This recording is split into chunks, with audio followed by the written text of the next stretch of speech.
hand. Yes. I don't believe you. Do me a favor. Really rub it against the phone right now, and then use your hand, and I'll see if there's a difference.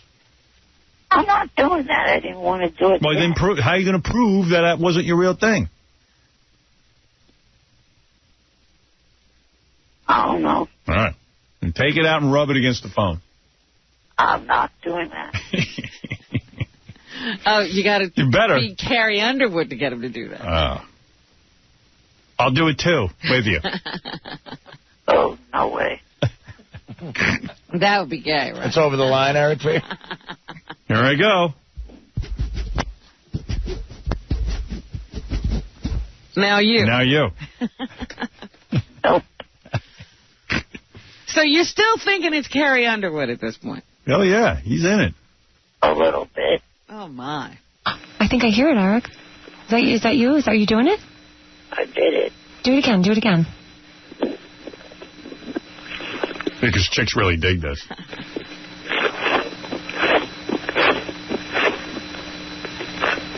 Harder and faster. I just put it back in my pants. Take it back out.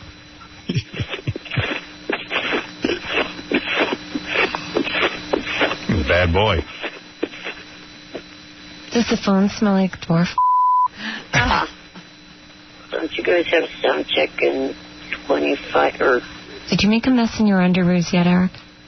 I wear regular underwear. Oh, okay. Talk dirty to me, please. Say you want to me. I want to have sex with you. No. Eric. Hello? Yes. This is a good practice for you. If you do get a chick like this, and she says, say you want to bleep me, just say it. I want to have sex with you. You're bringing up her sound check. Right. I mean, he's some conversationalist. I was trying to change the subject. Why would you?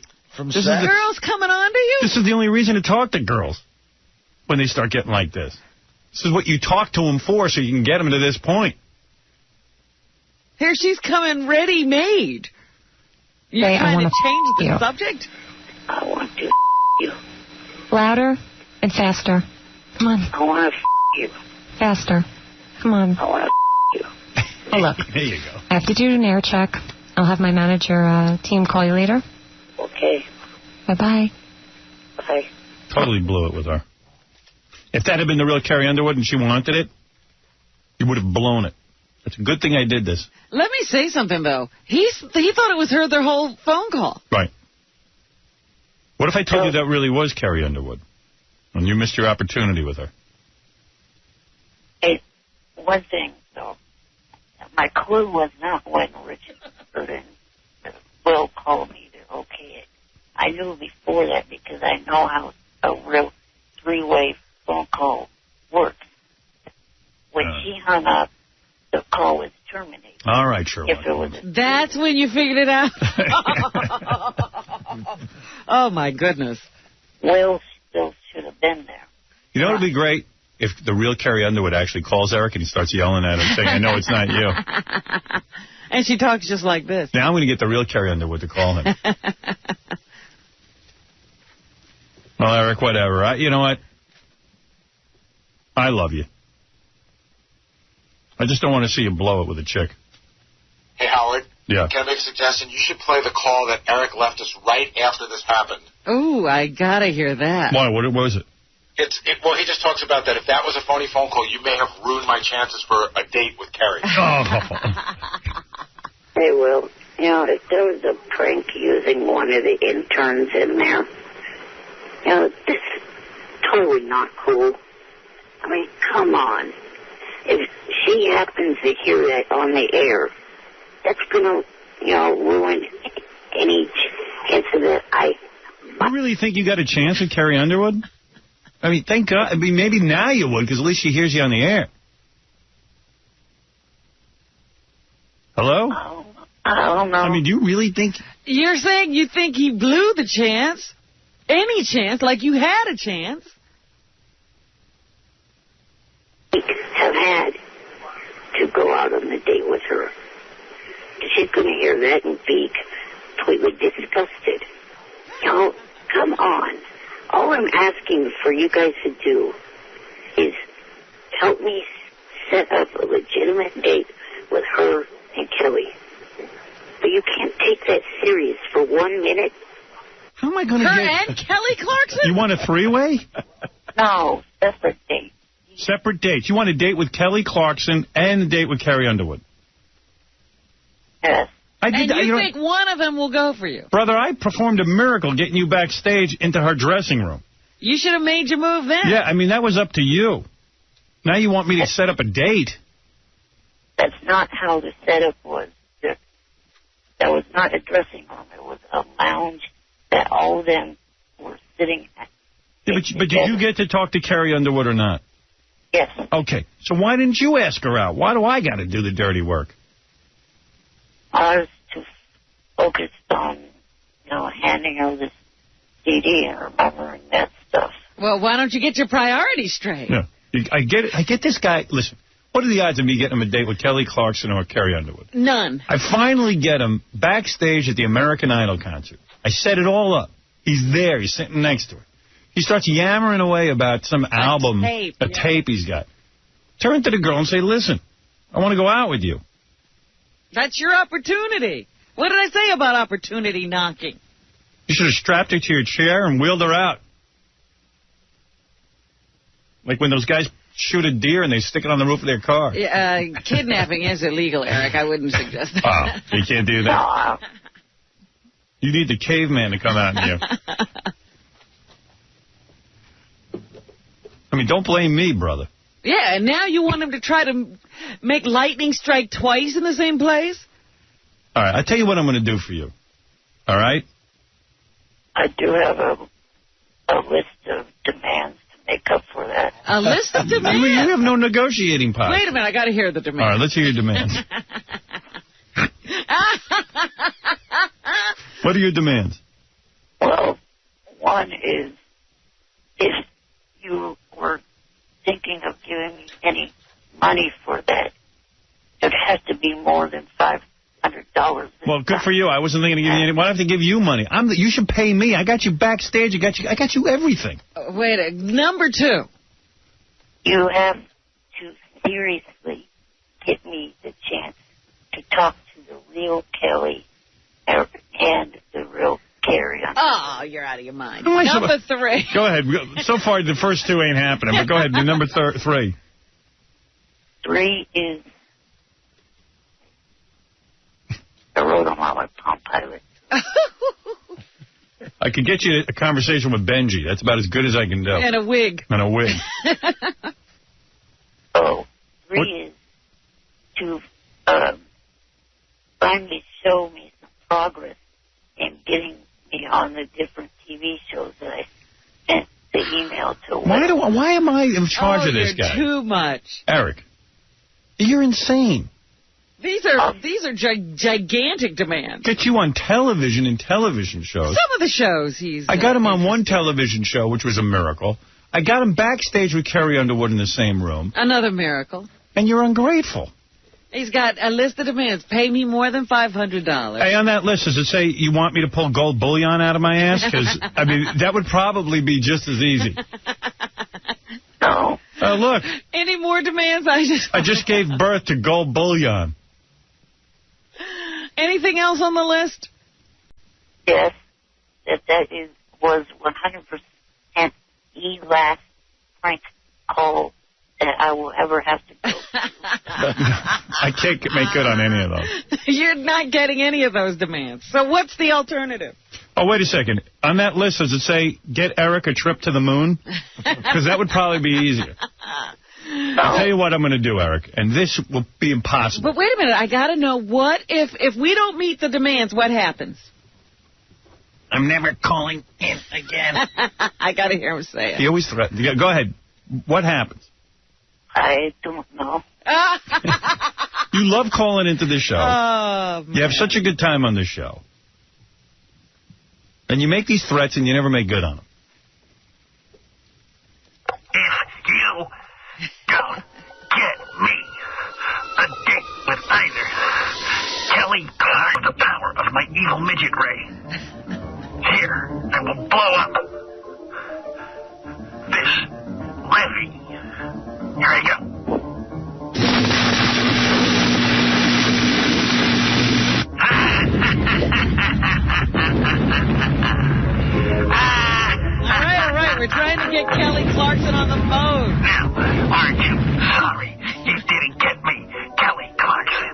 it easy.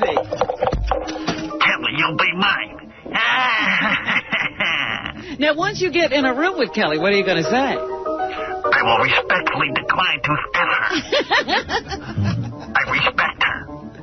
I will wait till the second night. Then I will climb up on her and F her.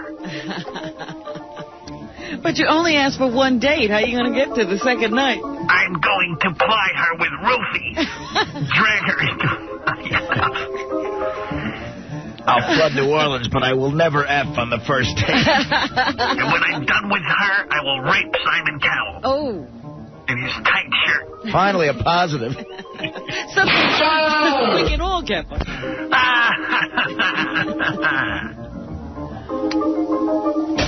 So, Eric, we can't prank you I love anymore? his music. Nope. All right. If you don't want... Look, I'm going to try... You know something? You know I like you, right? Seriously. Yes. Okay. I'm going to do something, but do not hold me to it. I'm going to place 1 or 2 calls to Mr. Simon Cowell, who does our show, to see if he would be willing to help us orchestrate a date for you. Maybe he'll go on the date. No, I know what this kid wants, and I'm not saying I can make it happen. I'm not even remotely making that promise. But I promise you I will try. What if he could only offer Constantine? Would you go out with Constantine? No. If I agree to do this, do you promise not to destroy Earth? Or any more levees? All right, Stern. You have a week.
Yeah, what are you going to say?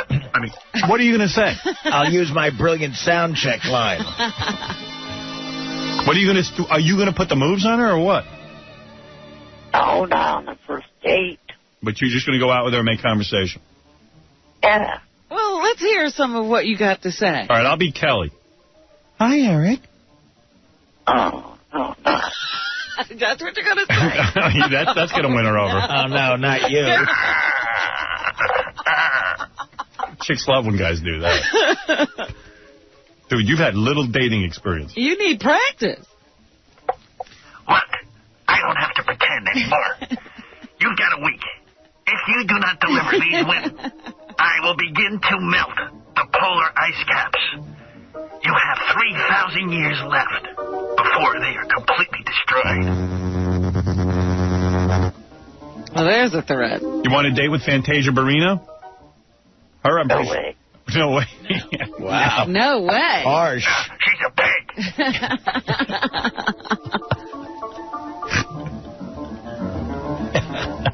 Well, what are you going to say to Kelly? You got to have an opening line. Hi, Eric. This is Kelly. I can't think of anything right now. So how are you going to get through a whole date?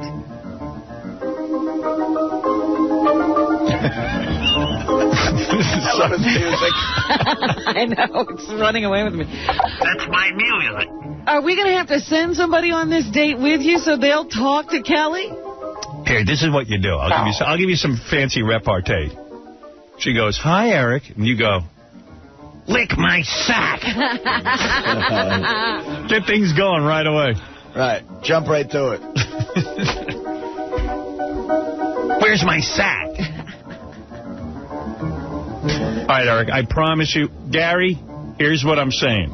And I'm doing this for Eric because I do love the guy. You must. I love this guy. He so mistreats you. He does. He doesn't appreciate me at all. Everything I do for him. All right. Gary, call up. Do me a favor. I want you to call our contacts and ask if... And, Eric, I hope you don't mind, but I'm going to have to play up the wheelchair thing. We might have to do, like, the Make-A-Wish kind of. Yeah, I'm going to make it like you're dying, so don't blow my cover. Tell them that we got a guy who's in a wheelchair and he's dying, which isn't exactly a lie because we're all dying. Right, and he is in a wheelchair. Right. All right? And say, look, it would be a really sweet thing to do if one of these broads would hook up with Eric for a few hours. Say he's 14, too. How old are you? 30. All right, say he's 14. So I'm calling Simon's people to try to get... I'll tell you who to call. Okay. We're going to go above Simon. Oh, all right. I'm going to go right to President Bush. Yeah, if you're going to get to Kelly Clarkson, you better call somebody more important than Simon. Yeah. This is Kelly Clarkson. Oh, hi, Kelly. This is Kelly Clarkson. Hi, Daddy. You sound like high pitch. This isn't Kelly Clarkson. Who's high pitch? This is Kelly Clarkson. Hello, hello. Hello. Hello. This is Kelly Clarkson. Is this Eric the Midget? This is not Kelly Clarkson. This is more than likely high-pitched, isn't it? No. Who's high pitch? This is Kelly Clarkson. I think you're very cute. High pitch, give it up. I know it's you. A moment like this, some people wait a lifetime. Hello? Hey, how are you? It's KC. Okay. Hey, you want in on the football pool? Nice. Hey, Eric, what's up with them Oakland A's this weekend? They won yesterday. How many touchdowns did the A's make? The wrong sport. Football, baseball, my balls. What's the difference? They're all going in your... No, they're not. Come on, it's KC here. Nice. How many of those midget fingers can you fit in my... None, because I wouldn't try. Come on, I got a lollipop for you. I don't give a... I got taffies for you, too. Speak up, you Ewok. Hey, listen, you be a good sport. Let me put Gary on the phone. Okay. Can you hold on? Yes. Hello, this is Gary Delabate. No, it's not. I can tell it's Eric, or high-pitch Eric. It's Gary. How are you? It's high-pitch. I can tell the... Hi, it's Gary Delabate. Can I help you? I'm here eating chocolate. Let's talk. High-pitch. I can tell it's you. My voice sounds a little different because I have a mask on. I have a welder's mask on. So that mask makes you sound exactly like high-pitch. This is the real deal, okay? Whatever. Okay, good. Let me ask you this. What are you wearing? I'm not answering that question. Hey, this is Gary now. I highly doubt Gary Delabate would be asking me that question. Drop your pants. Let's get down to business. No, I'm not. High-pitch. I'm not a moron. Okay. You're trying to pass yourself off as Gary? Come on. I could tell people's voices. Okay. That's why I also know... Do you know who it is? It's high-pitch. No. It's Artie Lang. Fire! Are you ready for some dirty deeds? Eric, it's Artie! Come on! No, it's not. Let's get some Jack and Waters. High-pitch, knock it off. Can you get that through your head? Goodbye. Ooh. So cold. He came down hard on him.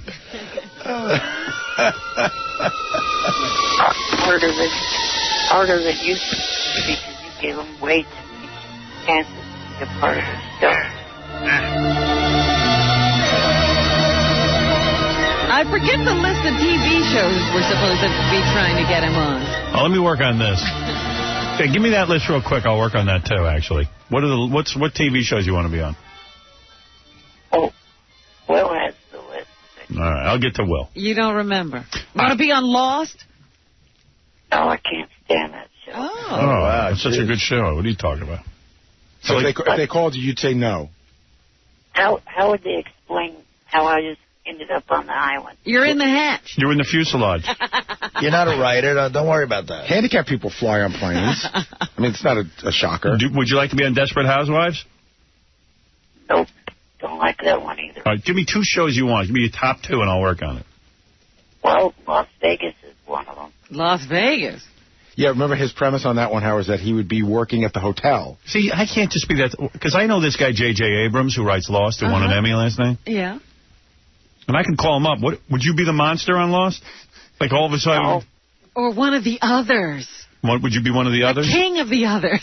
He'd be better as the monster. No, he'd be the greatest leader of the others. I like Alias and others. Alias? And Well, that's JJ. What do you see yourself being on Alias, Eric? The monster. No, how do you see yourself fitting into that show? Or her character, the show. He'll be a lamp. No. A talking lamp. I'd be like a computer I'll be a midget. Oh, what, a computer what? Yeah, if I could. I'll be a computer. I'll be a computer? A laptop. I'm a laptop. I'll be a talking laptop. I'll be a poker chip. Can I please speak without being interrupted? Oh, excuse us. Too bad Friends is off the air. I think I could have gotten you a shot on that. Well, Joey's on. Oh, Joey, would you be on that? Yes. Yeah. What could you do on that? You're going to be his buddy? Yeah. I'll be his best friend. You'd be on Joey, but not Lost. We go out picking up girls together. Weird selection process, right? Yeah. Joey's like the worst show on television. Well, why not Lost? You want to be on Sopranos? No. Hate that, too? Because I know the guy who writes that. He said you could play a meatball. Never really watched that. Be in a big plate of spaghetti. Eric the meatball. He's in the sauce. Hey, don't eat me on a meatball. But the Italian restaurant.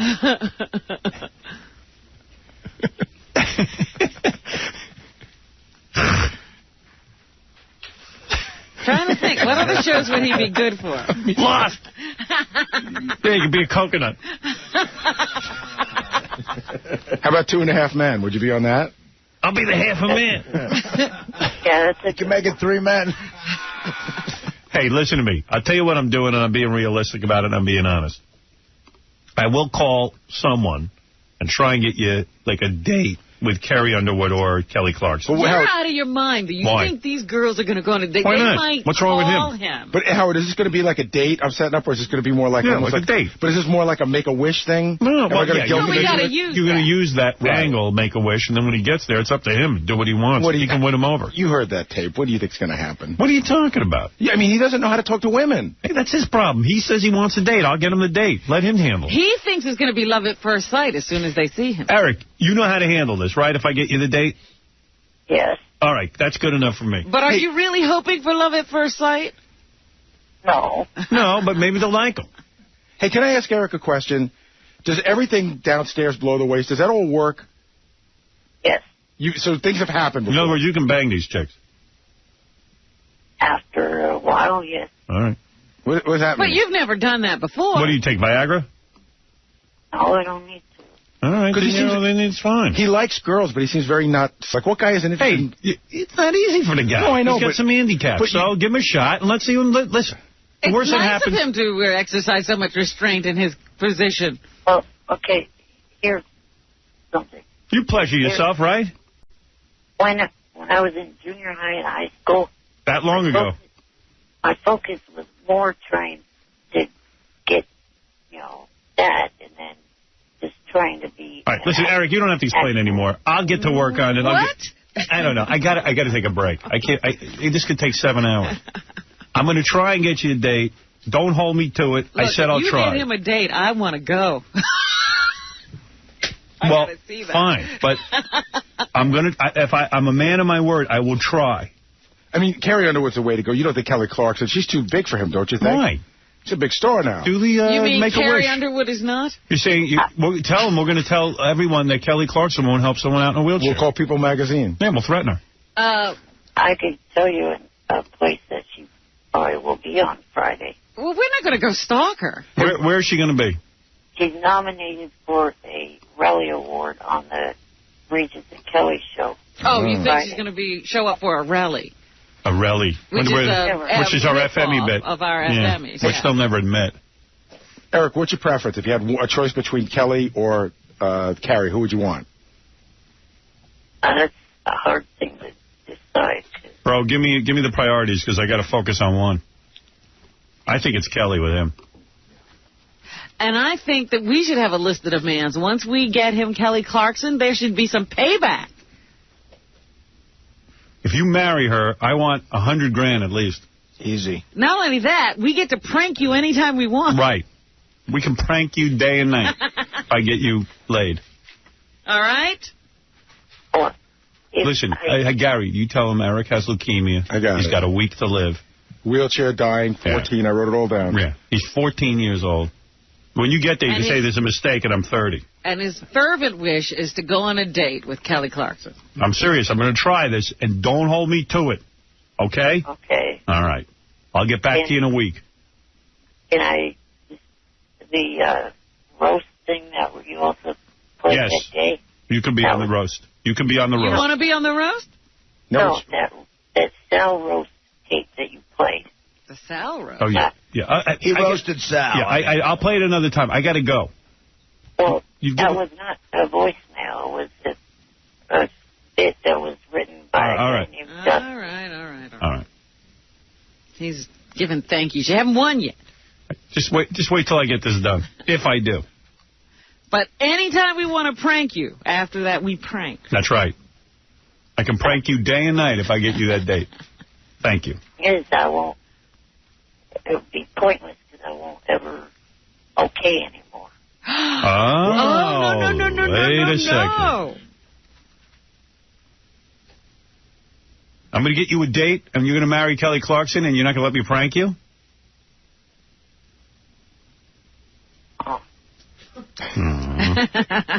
Think about it and get back to me, all right? All right. And then as soon as you give me the okay, You'll get to work? I'll get to work on it.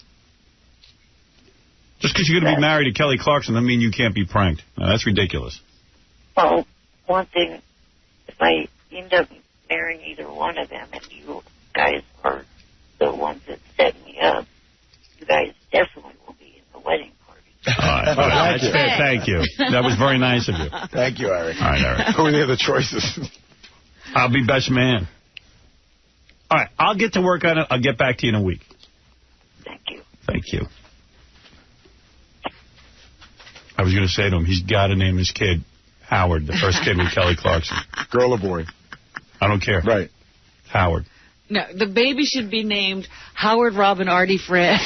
Kelly, I promised Howard that I would name the baby Howard. But not Benji. You should make him name the kid Baba Booey.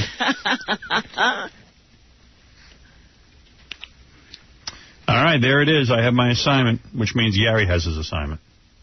Well, we have to wait to hear back from Eric now, because Eric hasn't said... We could prank him. That's right. Think about that. But we're in the wedding party. So I'm into that. Is that okay with you? That'd be enough? fun. Yeah, it kind of is. Because he's never going to okay another prank if he gets to be married to Kelly Clarkson. You know, let him go off into the sunset happily ever after. But I do want to insist that the kid be named Howard. All right. All right. I think it should be Howard, Robin, Artie, Fred, but not Benji. Whatever Eric's last name. No, he's not going to do that. We represent all right, we'll be back right after this. Lollipop Guild, the Lollipop Guild, and in the name of the Lollipop Guild, we wish to welcome you to Lollipop Land.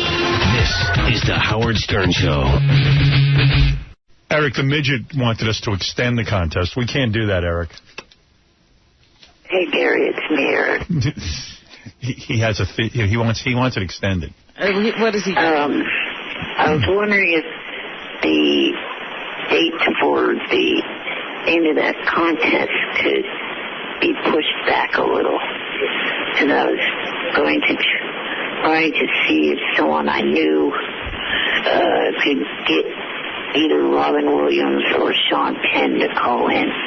This person I know is a real estate person, and he's also an ex-NFL star with the Rams.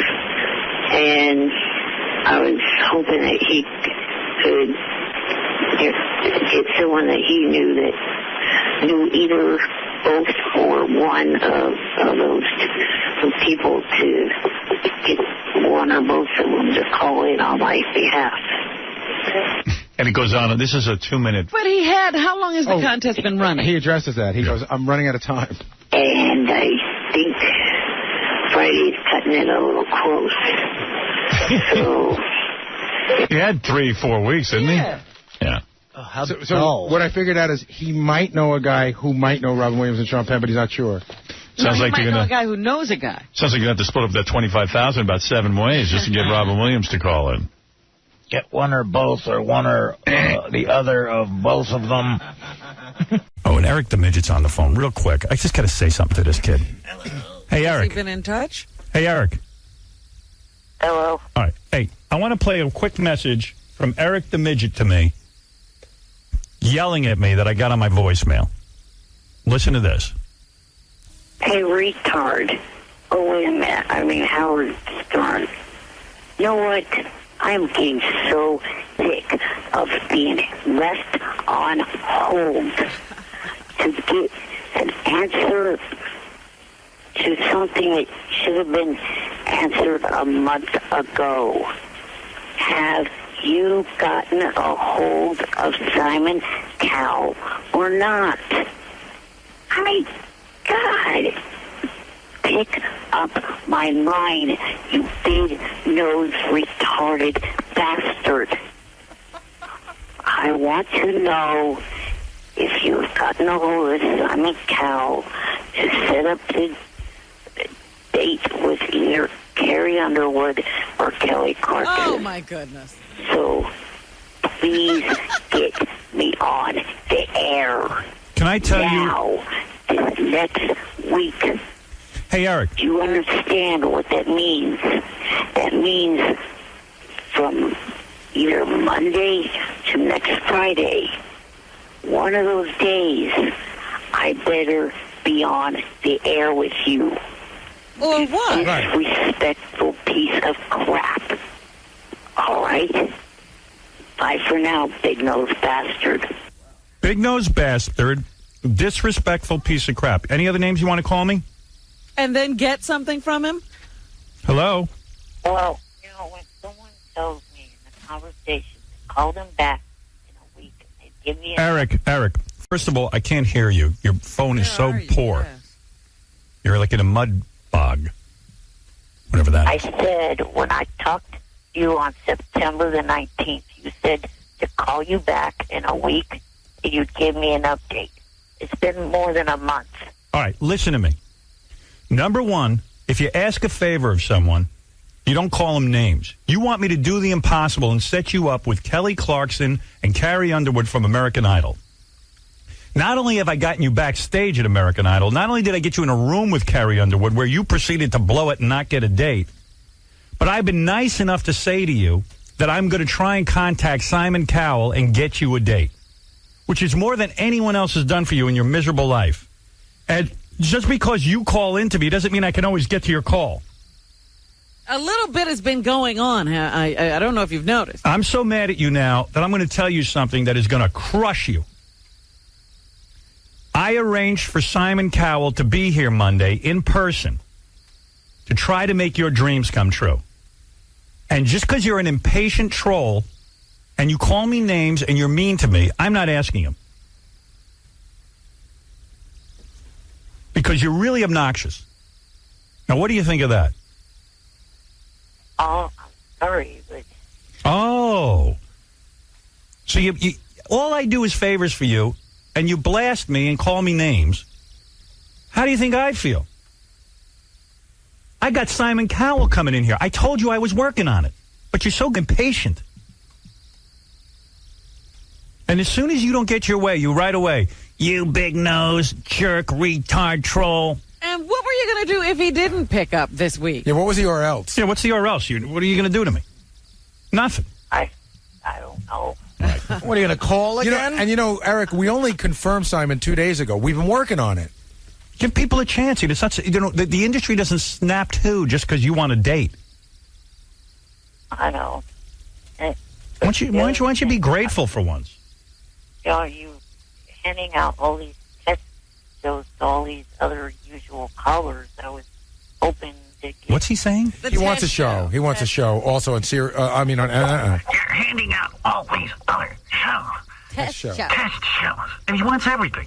One day he wants me to get through the impossible, get him a date. Hey, by the way, you left out the part where you got him a role on American Dreams. I mean, the guy's like so creepy. With Daphne Zuniga. I know.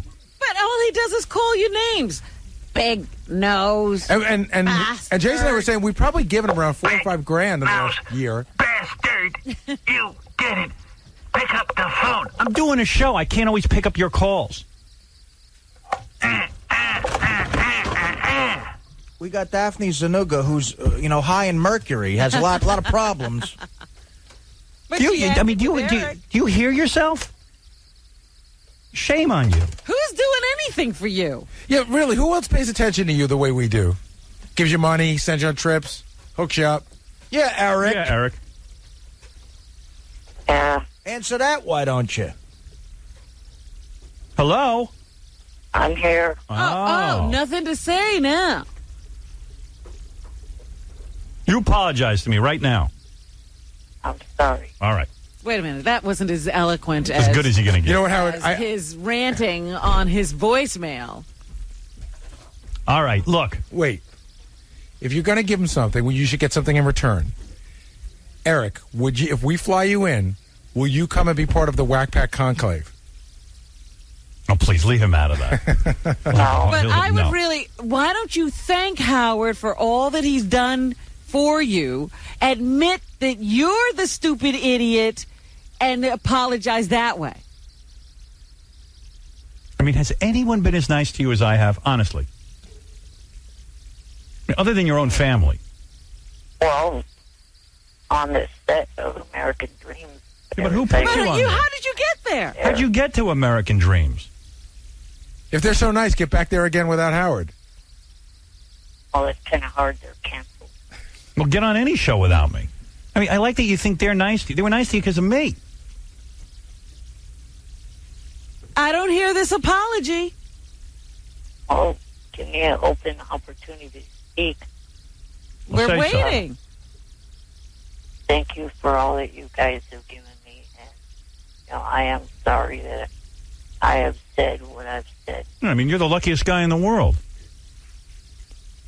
You got Make-A-Wish every week. We're making a wish every week here. Give me a break. I'm working on it. All right, look. I got Simon Cowell coming in next week. I'm going to hook you up on the phone with him, and I'm going to try and make this date happen. Can you hold your horses until then? And stop with the name calling? Yeah. All right. With the test show? No, stop asking for things. One favor at a time, Eric. Test show isn't going to happen. It's very hard to understand you. Well, you know what? He's doing stand-up now. No, he's not. I've heard it. Really? Yeah, I got it. I'll play it another time. James Brown is waiting. I gotta break away. Hardest you won't be able to get through 30 seconds of his stand-up. Hardest working man in show business is waiting, Eric. It's like, what's the first joke? It's what? Well, first of all, he numbers them. He goes, joke number one. Joke number one. I like this idea. All right, listen, Eric. Next week I'm going to call you. I'll play some of your stand-up, and I'll try and get you that date you want. Okay. All right. That would be thank you, Howard. Yeah. Thank you. Yeah, please. I'm doing my best for you. Thank you. Really, I am. Okay. Okay. Bye-bye. I mean, I feel bad for the guy. He's in a wheelchair and everything. I'm trying to help him. But he is so ungrateful. He really forgets is. what you did for him last week and just starts screaming and calling names. All right. I forgive him. Oh, you're good. Yeah, I am. I'm a good person. This is how I'm getting into heaven. Because I'd stop taking his call. I can't resist. All right, Eric, I'll talk to you next week. Okay. And try to be charming with Simon Cowell. Thank you. All right. Bye-bye. All right, there's his answer. I got them all lined up. Where's that Eric the Midget thing that's so funny that I've been trying to play for a week? What's that? Hold on, give me a second. I had it, and I lost it. You gotta give me a second. I'm so inundated with tape. All right. The boys took Eric the Midget's voice from that hateful phone call he made to me and called a pizza place. Enjoy this as we go to commercial. Pizza, please hold. Thanks for holding. How can I help you? You know what? I'm getting so sick of being left on hold. I'm sorry, sir. We're very busy. What can I do for you?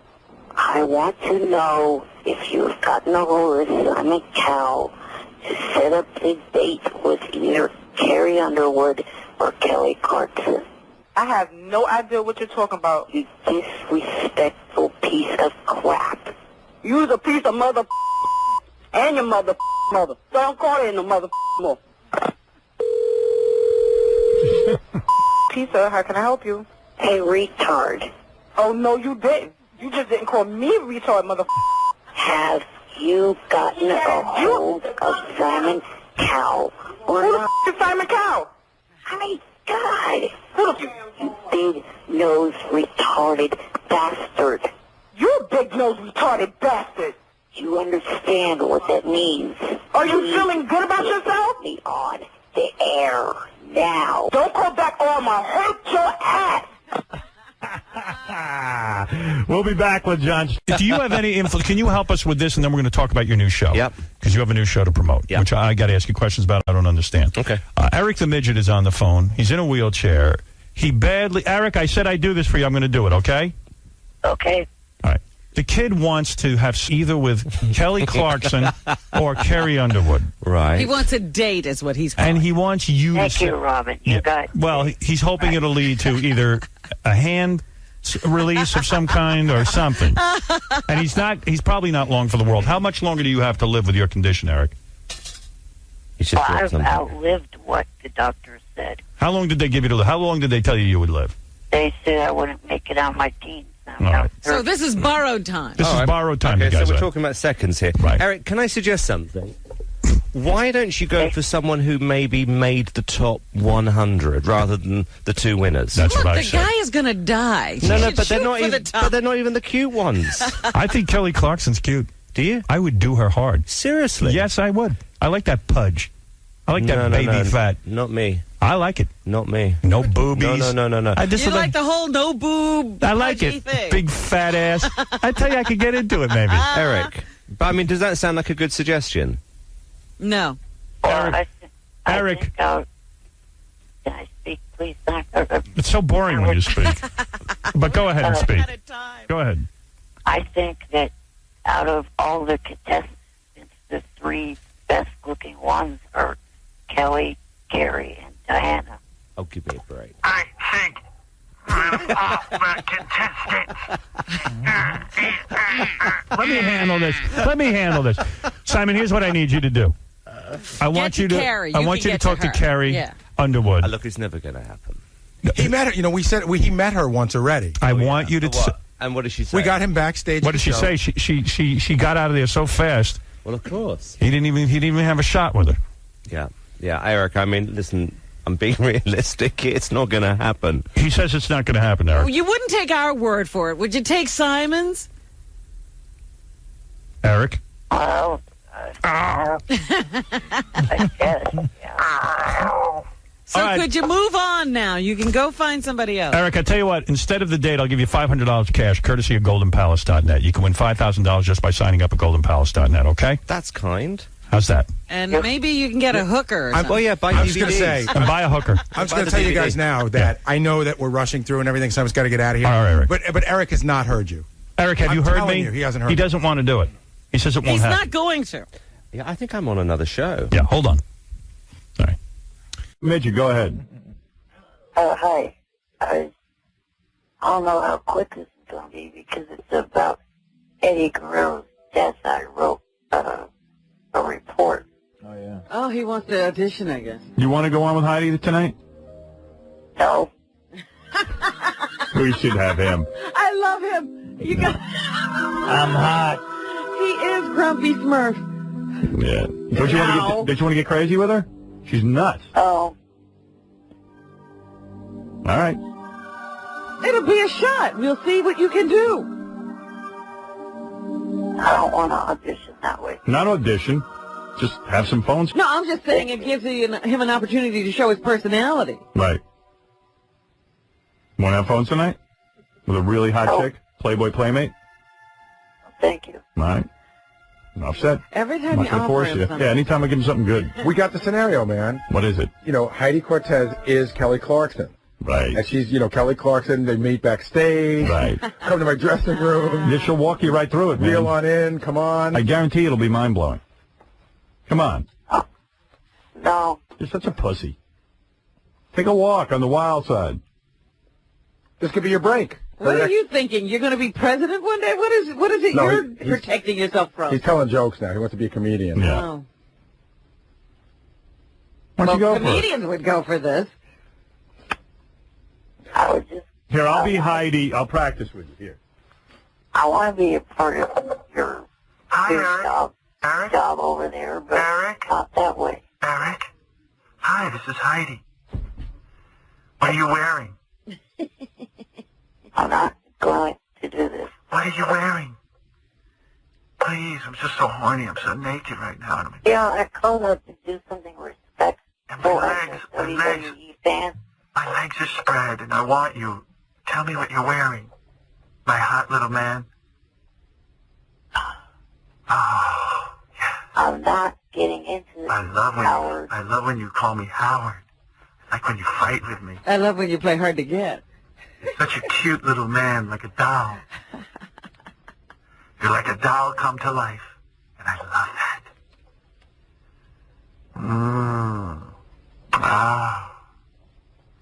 Eric, are you there?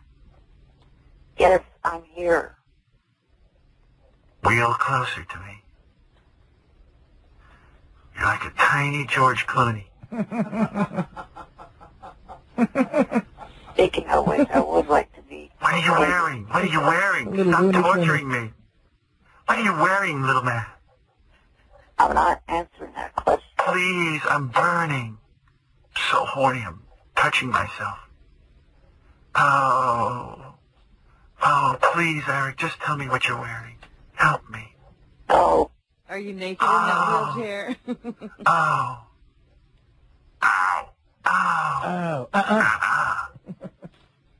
Are you wearing boxers or briefs? Tell me that. I'm not answering that. Please. What kind of birth control do you want to use with me? Do you need birth control for what you want to do? You want to wear rubber? On your face? Double A, if you're listening, can you help me? I'm trying to do something for the WWE. Who's he calling? Me, you, and Double A? Want to do a threesome?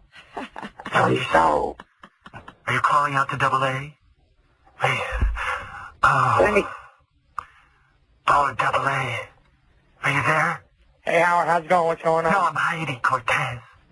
Heidi, I definitely want part of you tonight. You want to go in there with her? Hell yeah. I was thinking of Double A. In the studio? Absolutely. And I want to go in with Eddie Guerrero's corpse. I want to be... Let me in on that, Howard. I love that girl. She's hot as hell. Eric, would you do it if Double A does it with you?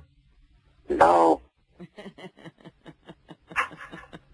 That's a That's big why I no. love him. He's so negative. No, not for me. That's a resounding no. Nah, that's too much fun. I'm not allowed to have fun. Eric, tell me what you're wearing. I'm not answering that. I bet you're a really good kisser, aren't you? My lips are so hot for you. I'm going to give you a kiss. Put your tongue in my mouth. No.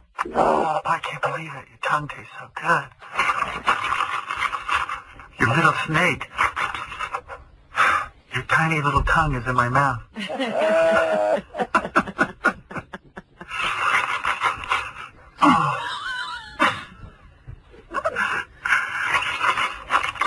It's like spaghetti. Oh, Eric. Please, don't resist anymore. You make me laugh. You're such a funny man. Eric, double A, Eric, double A, Eric. Eric? Yes. I'm putting your balls in a spoon. Do you like that? No. Yes, you do. The cold spoon. Oh, yes, Eric. Brushing my hair all over your lifeless legs. Gonna bring them back to life. Kissing your feet. My legs can move. I see that. I brought life to them. It's It's a miracle. I've cured you. Oh, Eric. I'm thinking about wearing my thong, and you're removing it from me.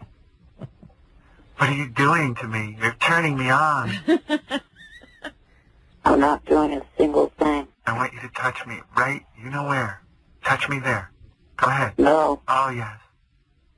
Yes, you're doing it. You're saying no, but you're doing it, aren't you? Jump up and touch my nail. No, I'm reading what I wrote. All right, read it to me. And read it in your voice. Oh. No. Yes, read it to me. What did you write? Read it to me, you devil. I'm not reading it like that because I would be doing it Put on a wetsuit. disrespectfully. Put on a wetsuit and dive into me. Feel my love. Careful, not so hard. All right, read your statement. Go ahead. I'm just going to touch myself during it. Go ahead. Oh. Run over my foot with your wheelchair. I love it. Go ahead. What is your statement on Eddie Guevara, the wrestler who recently died? Do we know what he died Of what we don't know. Of what we don't know. Oh, I'm not reading it unless it could be... I'm totally nude except for my panties and heels. And I want you to read your statement to me. That's how she grieves. Go ahead. Oh, help me, Eric. Please read your statement. Please. I'm Heidi Cortez. Tissue time. Oh, I love when you go, No. No. Please read it, please. I won't interrupt, I swear. Oh. I'm not doing it unless it could be done, taken seriously. Okay, she's going to take it seriously. All right, I'll take it seriously. Go ahead. But we're not. No, seriously, go ahead. Come on. Shh, everyone quiet. Go ahead, now's your chance. Go ahead.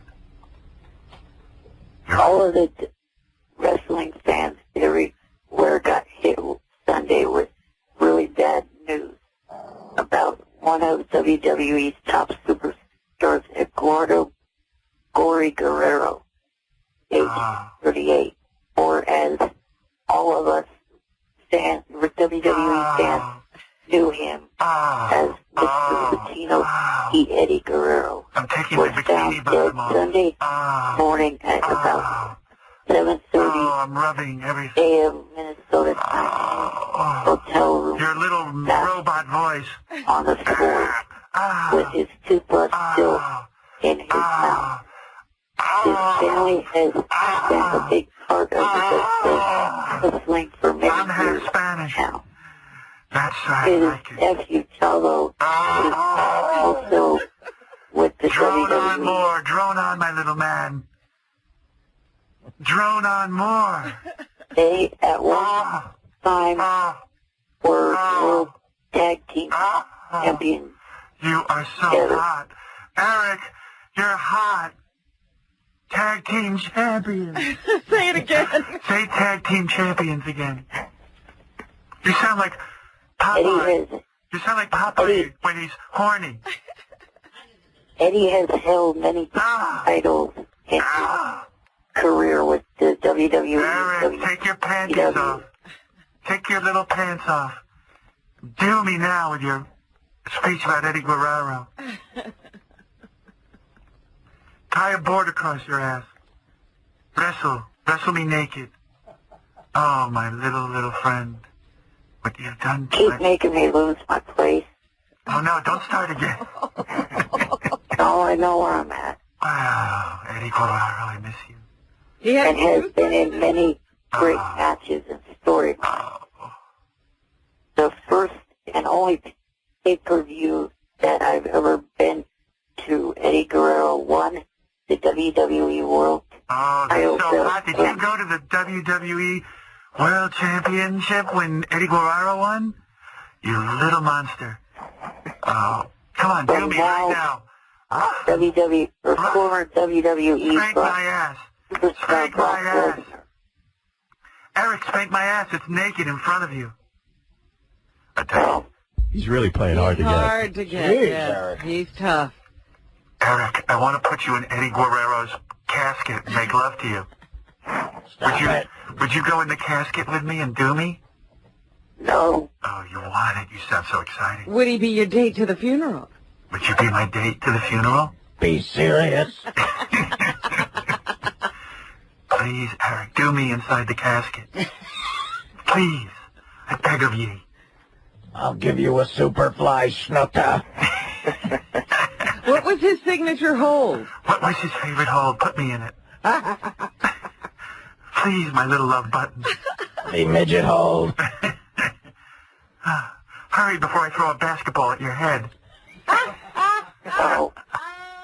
Eric, are you as stiff as Eddie's body? Honestly, No. Are you getting turned on at all? By me, Heidi Cortez? No. No? My feet are so pretty. Don't you want to see them? Hurry. No. Yes. Yes. Now. Yes. You know what I'm going to do? I'm going to tie you to Eddie Guerrero's corpse, and then I'm going to tie you up to him, and then you're going to look like a full-size man. And I'm going to make love to you when you're taped, when you're roped up to Eddie Guerrero's corpse. You're gonna look like a full-size man with a midget tied to him. Oh, please. What do you think of that? Can I throw a basketball at your head? Well, Eric, I can see you're no fun. You know what? You can't be with Heidi. Forget it. I definitely want. You're not giving anything here. Eric. You're not working with me. You know, she's giving you everything, and you're not giving even an inch. You're not really a performer. She offered to tie you to a wrestler. So you'd be full size? Yeah. She's hot. With the throw sporting equipment. I'll do whatever. You can do whatever you want to me. What is your wildest thing you want to do to a girl of my stature? Go ahead. Eric, please. Not getting into that. What do you want to do to me? You want to spank me? Not answering that. Hit me and I'll go, Daddy, more. Hit me. No. Light me on fire. Light my body on fire and burn me. Take total control of my body. Oh, oh, oh. You better do something or I'm going to hit you over the head with a pot and stick you in the oven and cook you.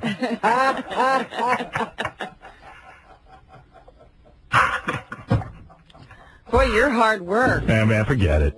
You know, Eric, I'm not playing this game anymore. You lame. You dumbass. You got a hot chick here and you're not doing anything to me. Beavis, you homo. You're being stubborn, you know? You're just being stubborn. Are you gay, Eric? Maybe you're gay. Oh, you're gay. All right, now wait a second. No. Hello, Eric. You've been a bad boy, haven't you? Yeah, you look hot. Society shuns me. Hey, Eric. I'm a really nice man, and I'm going to teach you a lesson. Sure you don't want Heidi back? Eric, you want me? Sure. You want me or you want the guy? Neither. Now I know why he's mad. You try being a gay midget for a day. See if you're starting parades. Eric, I'm going to throw a doing the same thing. That's my favorite of all time. All right, listen, Eric, I give up, okay? That's the worst phone sex ever. I'm going to play basketball. All right. If you don't want to do it. Hey, Eric, I've got something for you, though. You've won $500 cold hard cash, courtesy of the new comedy Ice Harvest. Ice Harvest, starring John Cusack and Billy Bob Thornton. Critics are calling it this year's Bad Santa. The Ice Harvest in theaters everywhere Wednesday, November 23rd. I didn't know you were rich, too. You got $500. Yeah. Thank you. Hey, now, Howard, hook me up with Heidi tonight. Hold on, Eric. All right. I don't know if I want to hear double A with Heidi. You know what, Howard? You were saying you were on the fence about his last appearance. This might be a perfect way to find out if he's worth anything. All right. You're in the studio 5 minutes, okay? All right. Sounds awesome. I'll be there. All right, bye. Thanks. I want to hear that. It could be funny. All right. Just at the end. Yeah. Oh, man, that high-pitch Eric, he gives me a headache.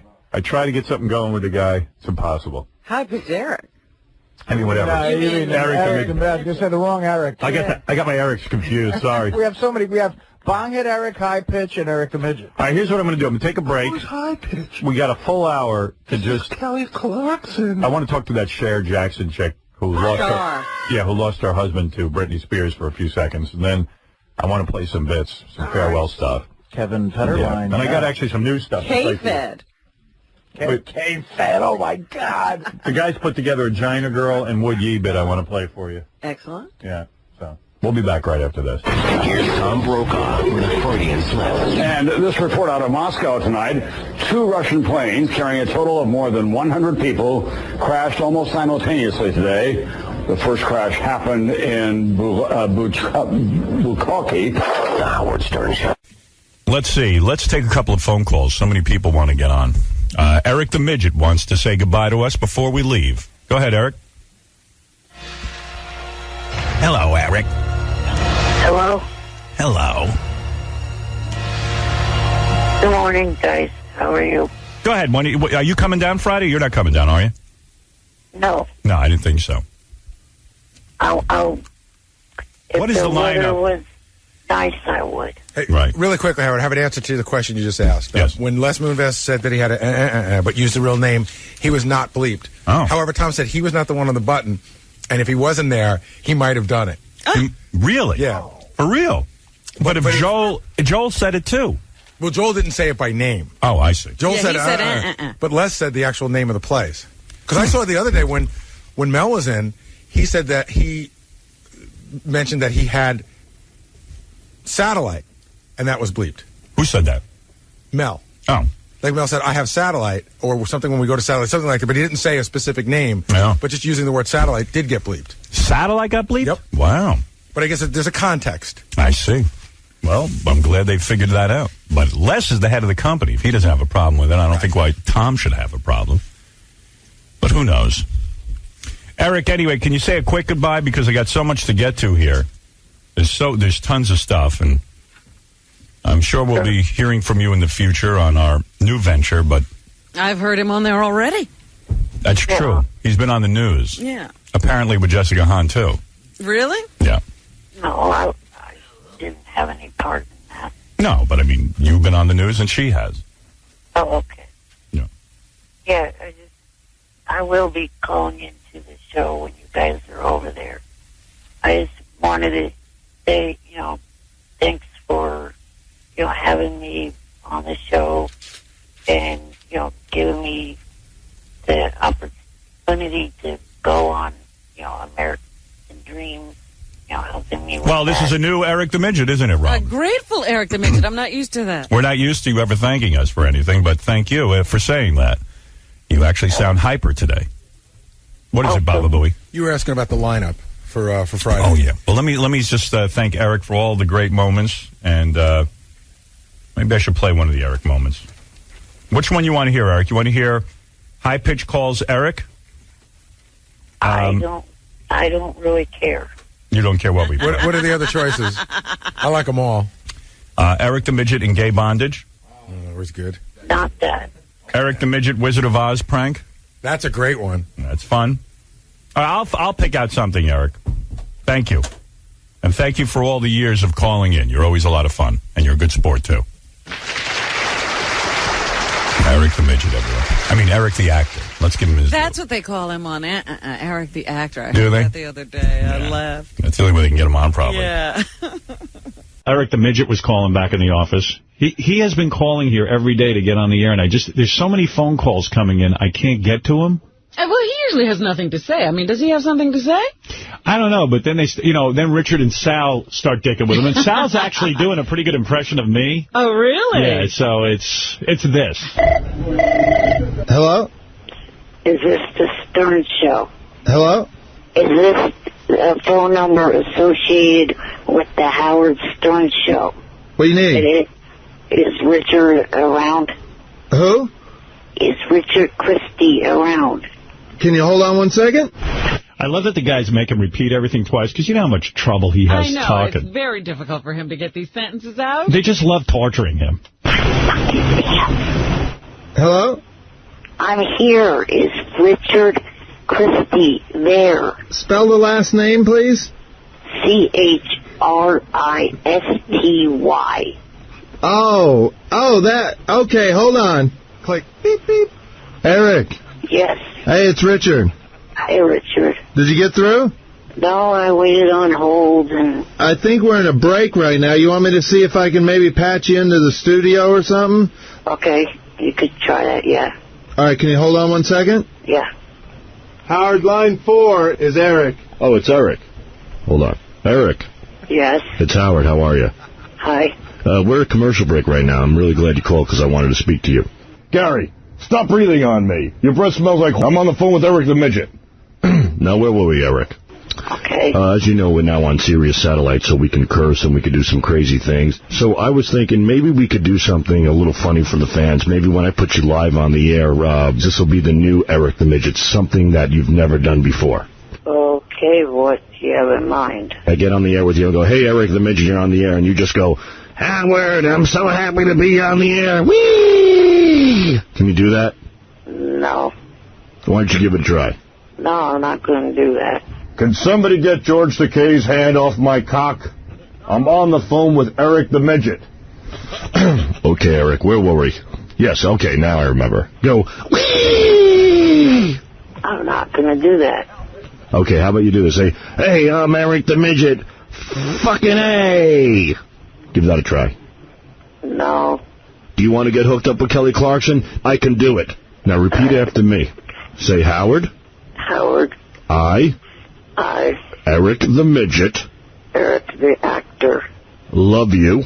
Love you. And I want to. Where are you going with it? And I want to. Hang up. No, you're supposed to say, suck your cock. Wow.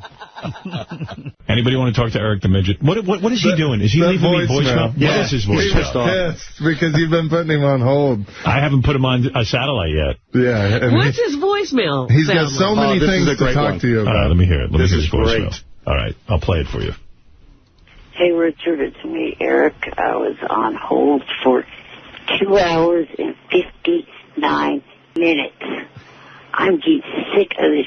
This is getting ridiculous as hell. He needs to start taking the calls from his regular callers that used to... How many shows? Let's see. Today's Wednesday, so we have 5 shows after today. That's it. And still no announcement of any kind on the horizon. A lot of conversation, a lot of articles about whether or not I'm going to stay here, go to another company. I don't know what's going to be, but yesterday I was on the air and I did throw a big tirade about the CFO of our company, Sirius, for saying I might need to take a pay cut. Yeah, I had a full day to investigate all of this and read the actual comments, and it turns out he said nothing of the kind. Uh-oh, how did you get this impression that he did? Well, because the Hollywood Reporter wrote an article with a big headline and attributed quotes to him, and I've read the entire transcript of what he had to say, and he had nothing of the sort to say. They extrapolated a few things and then made a couple of assumptions. So our CFO is a good guy. In fact, he said all the right things. I read all pages of the documents, including pages 3, 9, and 7, which were about me. Wow. And what he said was He was talking about Sirius. He wasn't talking about me at all. And he said in many of the cases, because Sirius XM has merged, that they don't have to pay people like Oprah as much and this one and that one and the other thing. He never said anything about me. When he was asked about me directly, he said Howard Stern's been a great partner. He's been a guy who's really been a pleasure, etc., and that he hopes I stay. That's what he said. Now, the Hollywood... Easy, Robin. The Hollywood Reporter went ahead and put a big headline, Howard Stern may need to take a pay cut. And then in the body of the article that I read to you yesterday, attributed to him, that, basically, like everyone else around here, I might need to step back and take a pay cut, which is nothing that he said. So, and they didn't put it in quote marks. Sorry, George. What? They didn't put it in quote marks. Yeah, but there was something in quote marks. But that's the impression I got. Yeah, but it was not his quote. So that's irresponsible journalism. Well, thank you, George. Yeah, that's what I'm saying. So anyway, the CFO of this company is in the clear with me. Well, it's a shame that that tirade went on for some time, and the man was innocent. Well, I think you can understand that when I take the Hollywood Reporter, which I consider to be, it's supposed to be a credible magazine. Right. So I do owe an apology to... Well, I really don't owe an apology because I was misled, like George W. Bush on weapons of mass destruction. So he never apologized. Right. What's he going to apologize for? But I will apologize because I don't know the guy. I do send him a Christmas card every year. Well, that's nice of you. Yeah, I do. As you should, Robin. I don't send out Christmas cards. No more? You used to. I used to, but... What happened? You're too busy? Yes. The list gets too long. No, she's very busy. You have no idea what Robin's life is like. Oh, I have an idea. Yeah, I mean, she is a globetrotter. She is a philanthropist. You have no idea what Robin has evolved into. I have many, many hats I have to change into every day. And so Christmas card sender had to go out the window. Everybody understands when Robin doesn't send Christmas cards because they know she's saving the world. No one expects her to be taking time out from that to send a Christmas card. Her spiritual Christmas card goes out to all the people all during the year. All the time, every day. That's right, George. And so, Robin, I understand. Oh, goodness. You've evolved. You have. You are not the same woman I met many years ago in Washington, D.C. Nor are you the same man, my dear. That's right. How many years ago was that? I'm pretty sure I am the same one. That's the problem. That's why I'm at the psychiatrist. I have not evolved. I've devolved. How long ago was it that you met? I met Robin. The year I was born, he met me. I met Robin in Washington, D.C. because I spoke to her on the phone when I was working in Detroit. We were both leaving jobs to go to Washington. We were feeling each other out, so to speak, on the phone. And we had a good conversation. And the program director was on the phone at the same time. We had an easy way of conversing, and so we were both hired to work at Washington, D.C. So that was in 1981, I'm going to say? 81. No, maybe earlier. No, that was about it. No. We were already at NBC at 81. Yeah, 80. It was 1980. So practically might have been years. 79. No, it had to be 80. 1980? Yeah, because, that one tumultuous year in Washington. Right. Well, 1980, I remember I was working in Detroit, so I guess, all that went down. I left Detroit, and then I went to Washington. Yeah. I'm not good with years, but 1980 sounds about right. A perfect radio match. That's right. 90. Seems like it was yesterday, George. I know what you mean. Not to me. 5 years ago to me was like yesterday. 5 years ago to me was like 5 years ago. And you know what? 1980. I'm going to do a little quick math. I'm going to impress you right now. Yeah. Watch this. 1980 plus 10 is 1990. Then you got 2000. Now you're talking 20 years. Now if you add, let's say, 10 to that, that's 30 years ago I met Robin. That's right. That's right. And that's just some quick math right off the top of my head. Well, I said 30 years when you announced that. I do you're that. quicker. That's not fair. He had to show the work. Well, I did an exact thing. I'm showing you. I show the work. 80 to 90 is 10. Then you go 90 to 2000. You see how I do it? And that's then what 20. I did. Now you got after 2000, you got to go. Let's say it was 2011. Then it would be 31 years. Well, believe me, 5 hours seems like 5 seconds here. Yeah, you got to do the math really fast, and you got to show people how you got there. Yeah, I'm pretty good with that stuff. Anyway, so we met. And then, I saw Robin. Lovely, of course. You know what? I just saw Private Parts again. Because they're playing it on cable all the time. All the time, yeah. And I tune in, and you're in Detroit and doing Hop-Along Howie and all that stuff. And then I'm like, uh-oh, my entrance is coming. Right. You got to get ready for it. What did you do? My entrance. According to the internet, I started with you in 1981. 81? So, yeah, but how's that possible if we were already in... Weren't we in New York in Well, that was a quick year, because in 81... September of 82. 82 right. in New York? Yeah. Oh, so it's 81. So what would that be, George? Don't ask. I don't care. You want me to do the quick mathematics? So like 30 years ago or so, Yeah. 29, 30 years ago, I met you. She was very young. That was when she had her old breasts before they reduced them. Yeah, pre-reduction. Yeah. I saw less those. of Robin. I saw Robin with full chest in 1981. And she walked in triumphant with those things.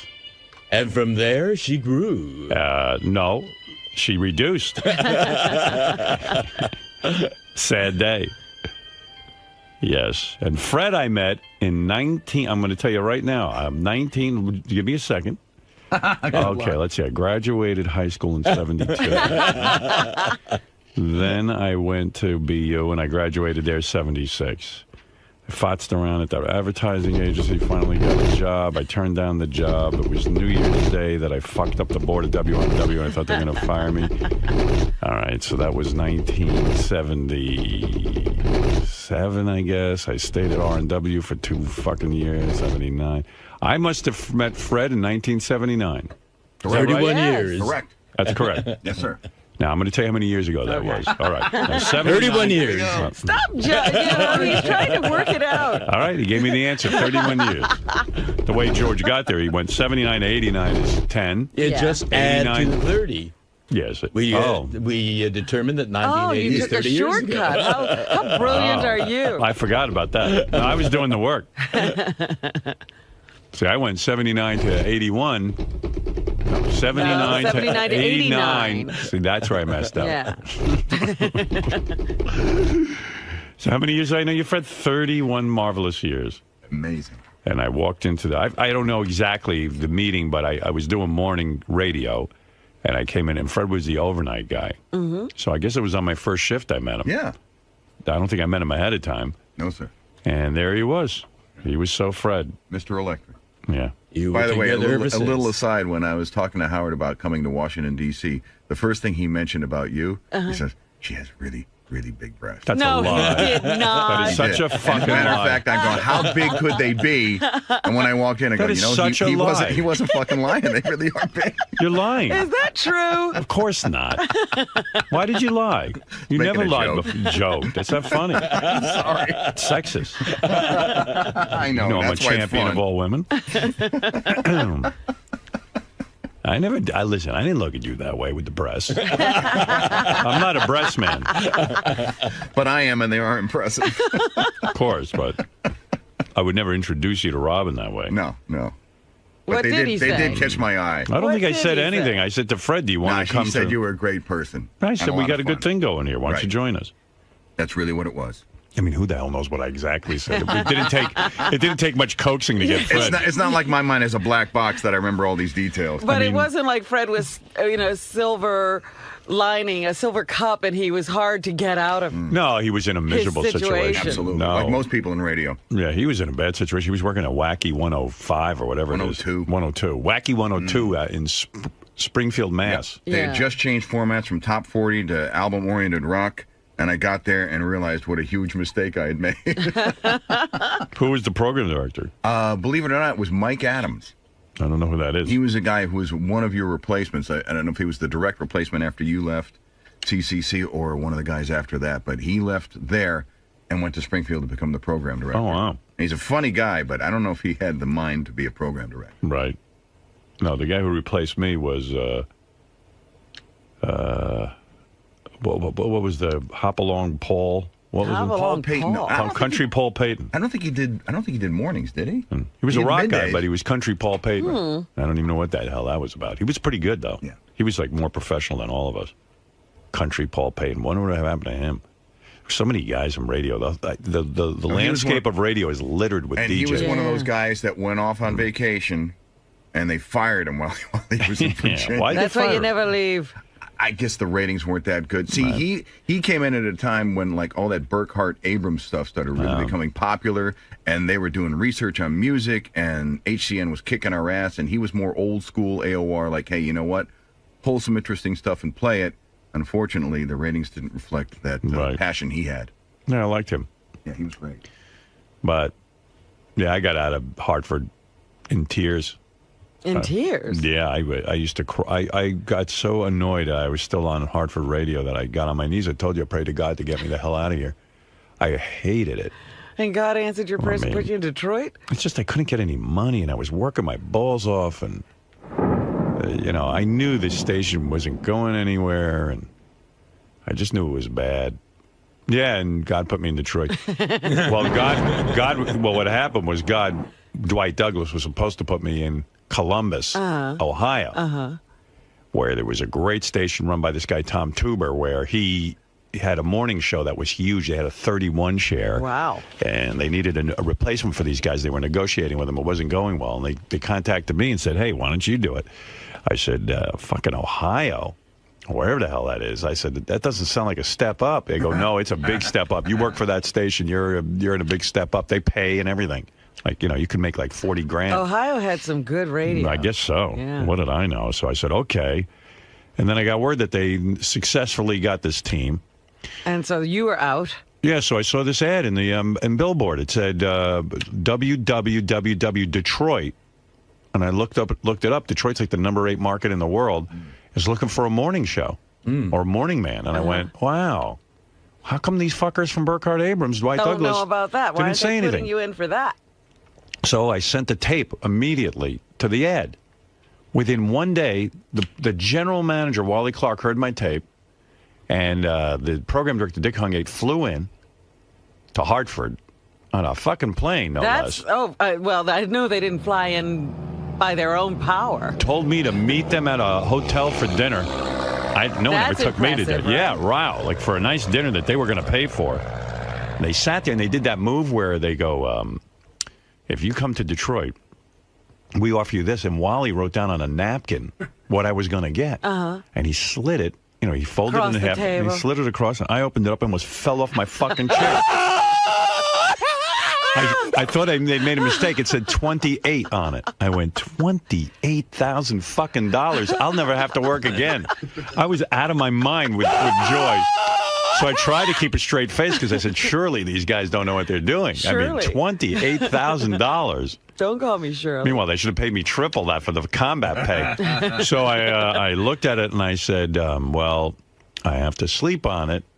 And then I went, fuck that. I go, all right, I'll do it. Power nap. I didn't even tell my wife at the time that I accepted a job? I didn't tell her. I didn't say anything. I never expect anything to happen. But I accepted the job. Listen, I can't fool around. What if they gave it to someone else?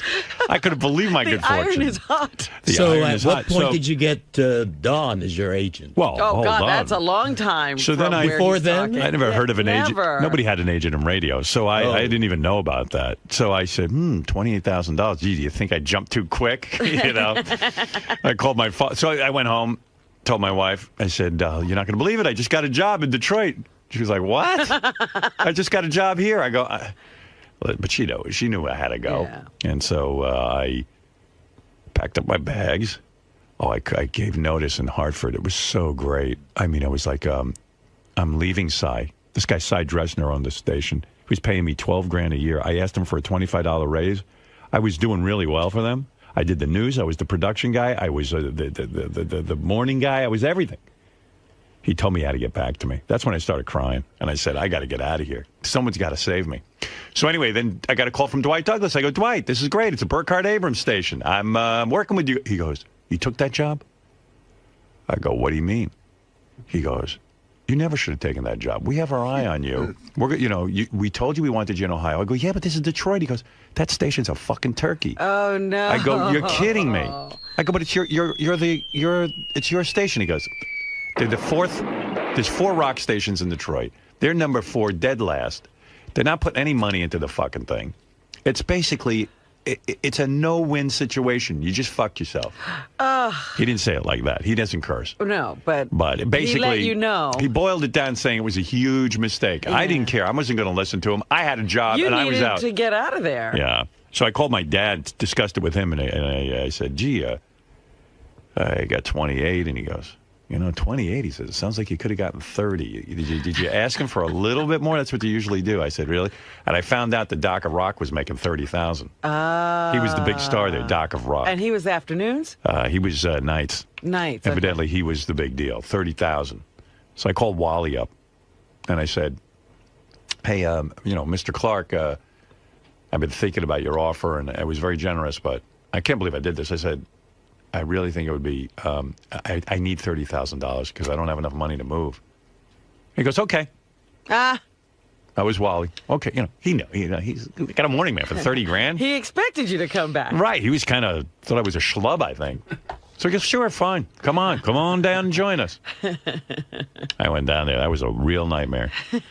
A couple of months later, Wally takes me in a room and goes, I'm getting out of here. I go, Wally, what do you mean you're getting out of here? You're the reason I'm here. He goes, nah, I'm getting out of here. I'm going to St. Louis. I got a good job over there. Wow. Yeah, he says, I'm moving. I said, before you move, can you give me $50,000? Because I don't think I'm long for this place.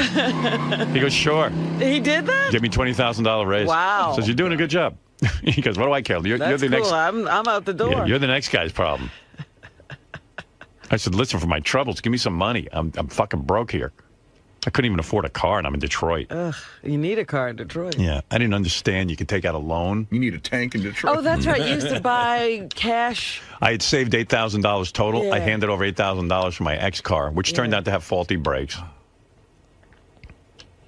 My wife did a spin of 360 in the car on the highway. It was great. I mean, we were both like, wow, we bought a great car. $8,000 our entire life savings. And the fucking thing sucks. Every time you took us somewhere in that car, you told us that story. Yeah, it was weird. Why are you inviting us in? Remember, I couldn't wait to get rid of that car. And I mean, when it rained, it hydroplaned, it did everything. It was the shittiest thing. The X car was supposed to be the future of GM. Right. I remember when I got rid of that thing, I was just going to junk it. My brother-in-law, Pete, said to me, hey, I'll take that car. He had no car either.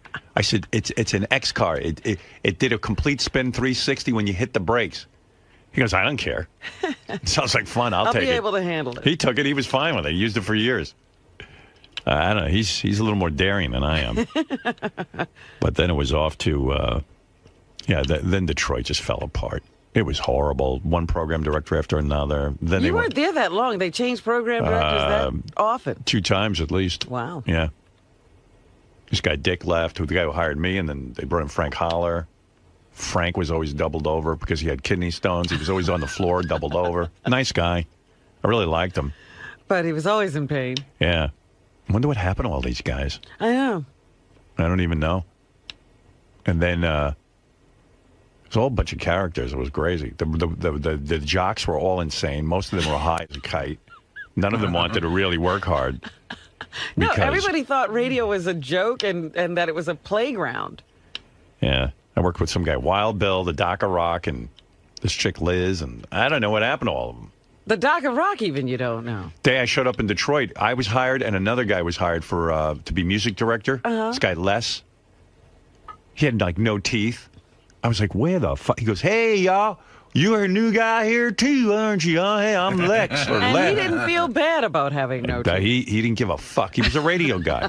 He says, you know what, man? This is my what did he say? This is my 29th station in 7 years. Wow. I go, oh, I'm so sorry. He goes, sorry, I'm working my way up. I'm in Detroit. I thought I was a loser because I'd only been at a few radio stations. These fucking guys, they wore it like a badge of honor. They knew every radio guy. They knew everything. I was a piker. Yeah, they were almost like traveling salesmen. They were always ready to move. We had a night guy who was addicted to cough syrup, and he would just be going through. I'd walk in sometimes in the morning, and he'd be drinking so much cough syrup, him and his girlfriend. His girlfriend would be at the station? She was too, yeah. Yeah. Something like that. One of the guys was addicted to cough syrup. I don't think the girlfriend was. He was. I don't know what happened. And her name was like Titties or something like that. Like, she didn't even have her normal name. Her name was Titties. Something like that. I don't remember. It was wild.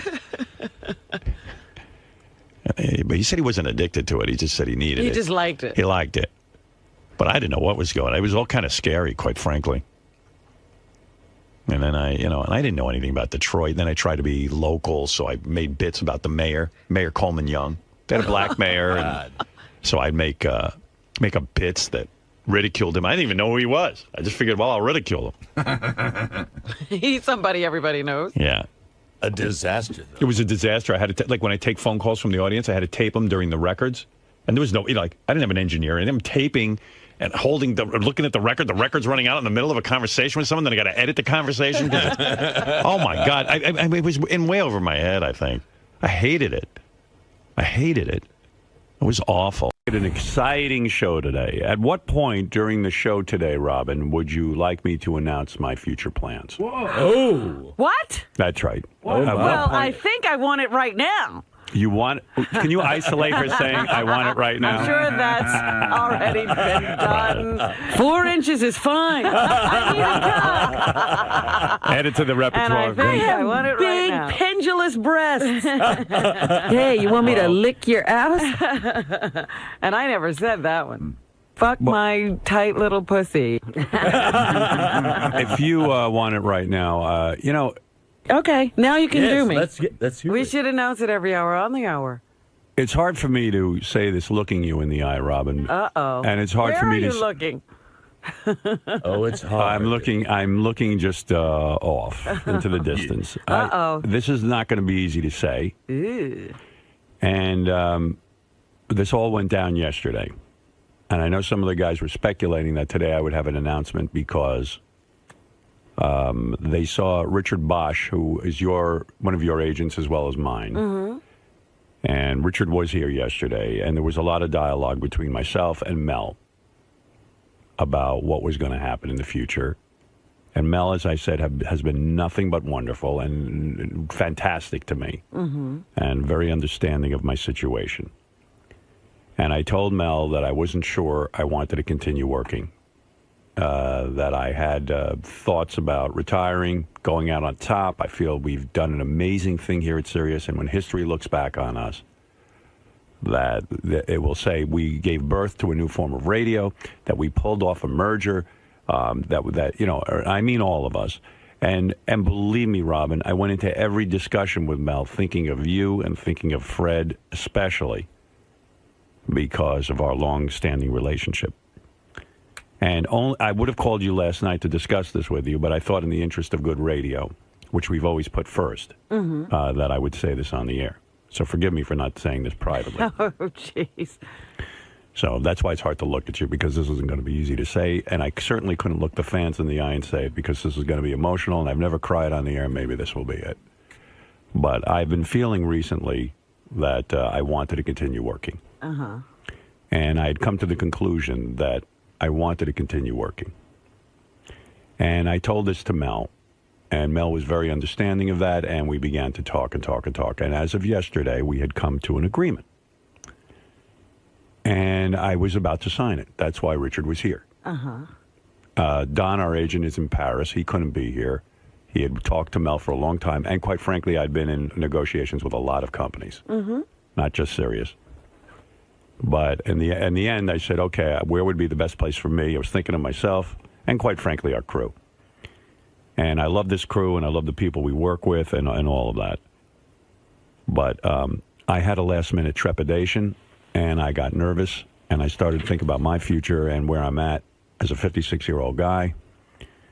And I began to just realize that, you're going to make fun of me for this, but I love Chess, and I love Beth, and like maybe the rest of my years, I really would be better off going off into the sunset. I've also been talking to Boston University recently about becoming a professor there.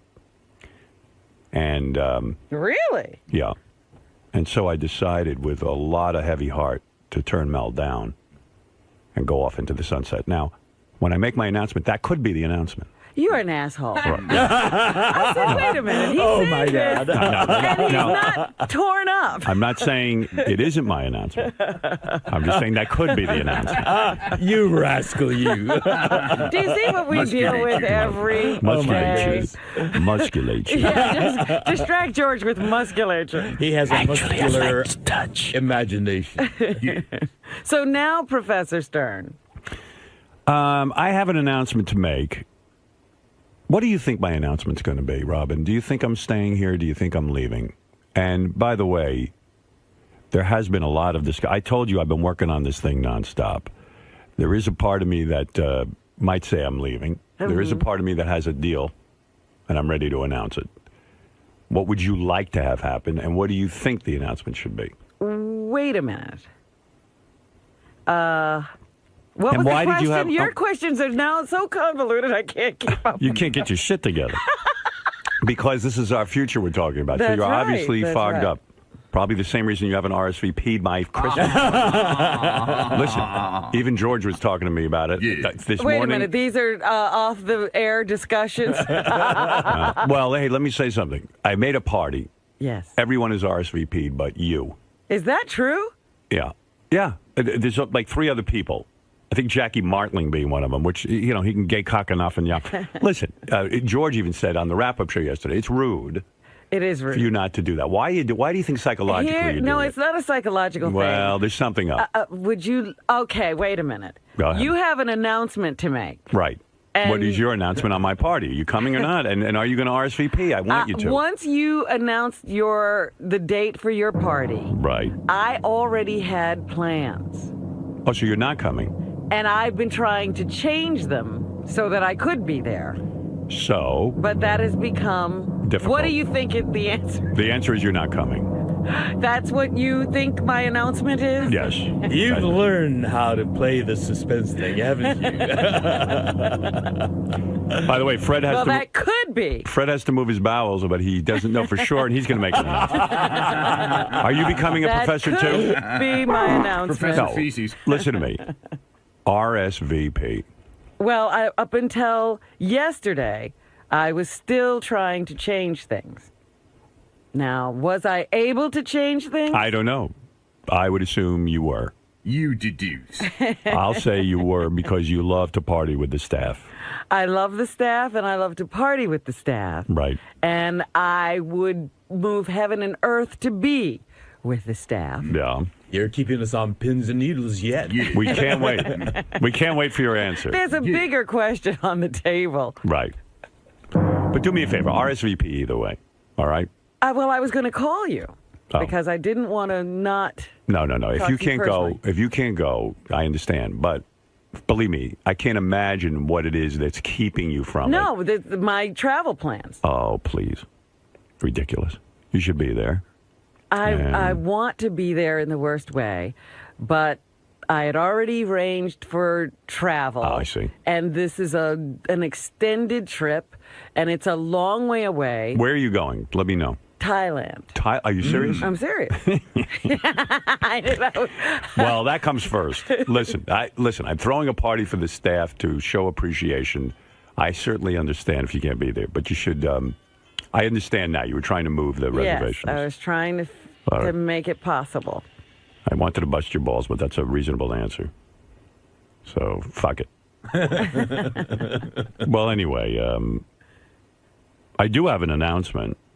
I don't know if I should make it now. Should I wait? Should I pull in some staff? I know Lisa G is... Oh, there are people in... Pins and Needles. Yeah, Lisa G, Will Murray...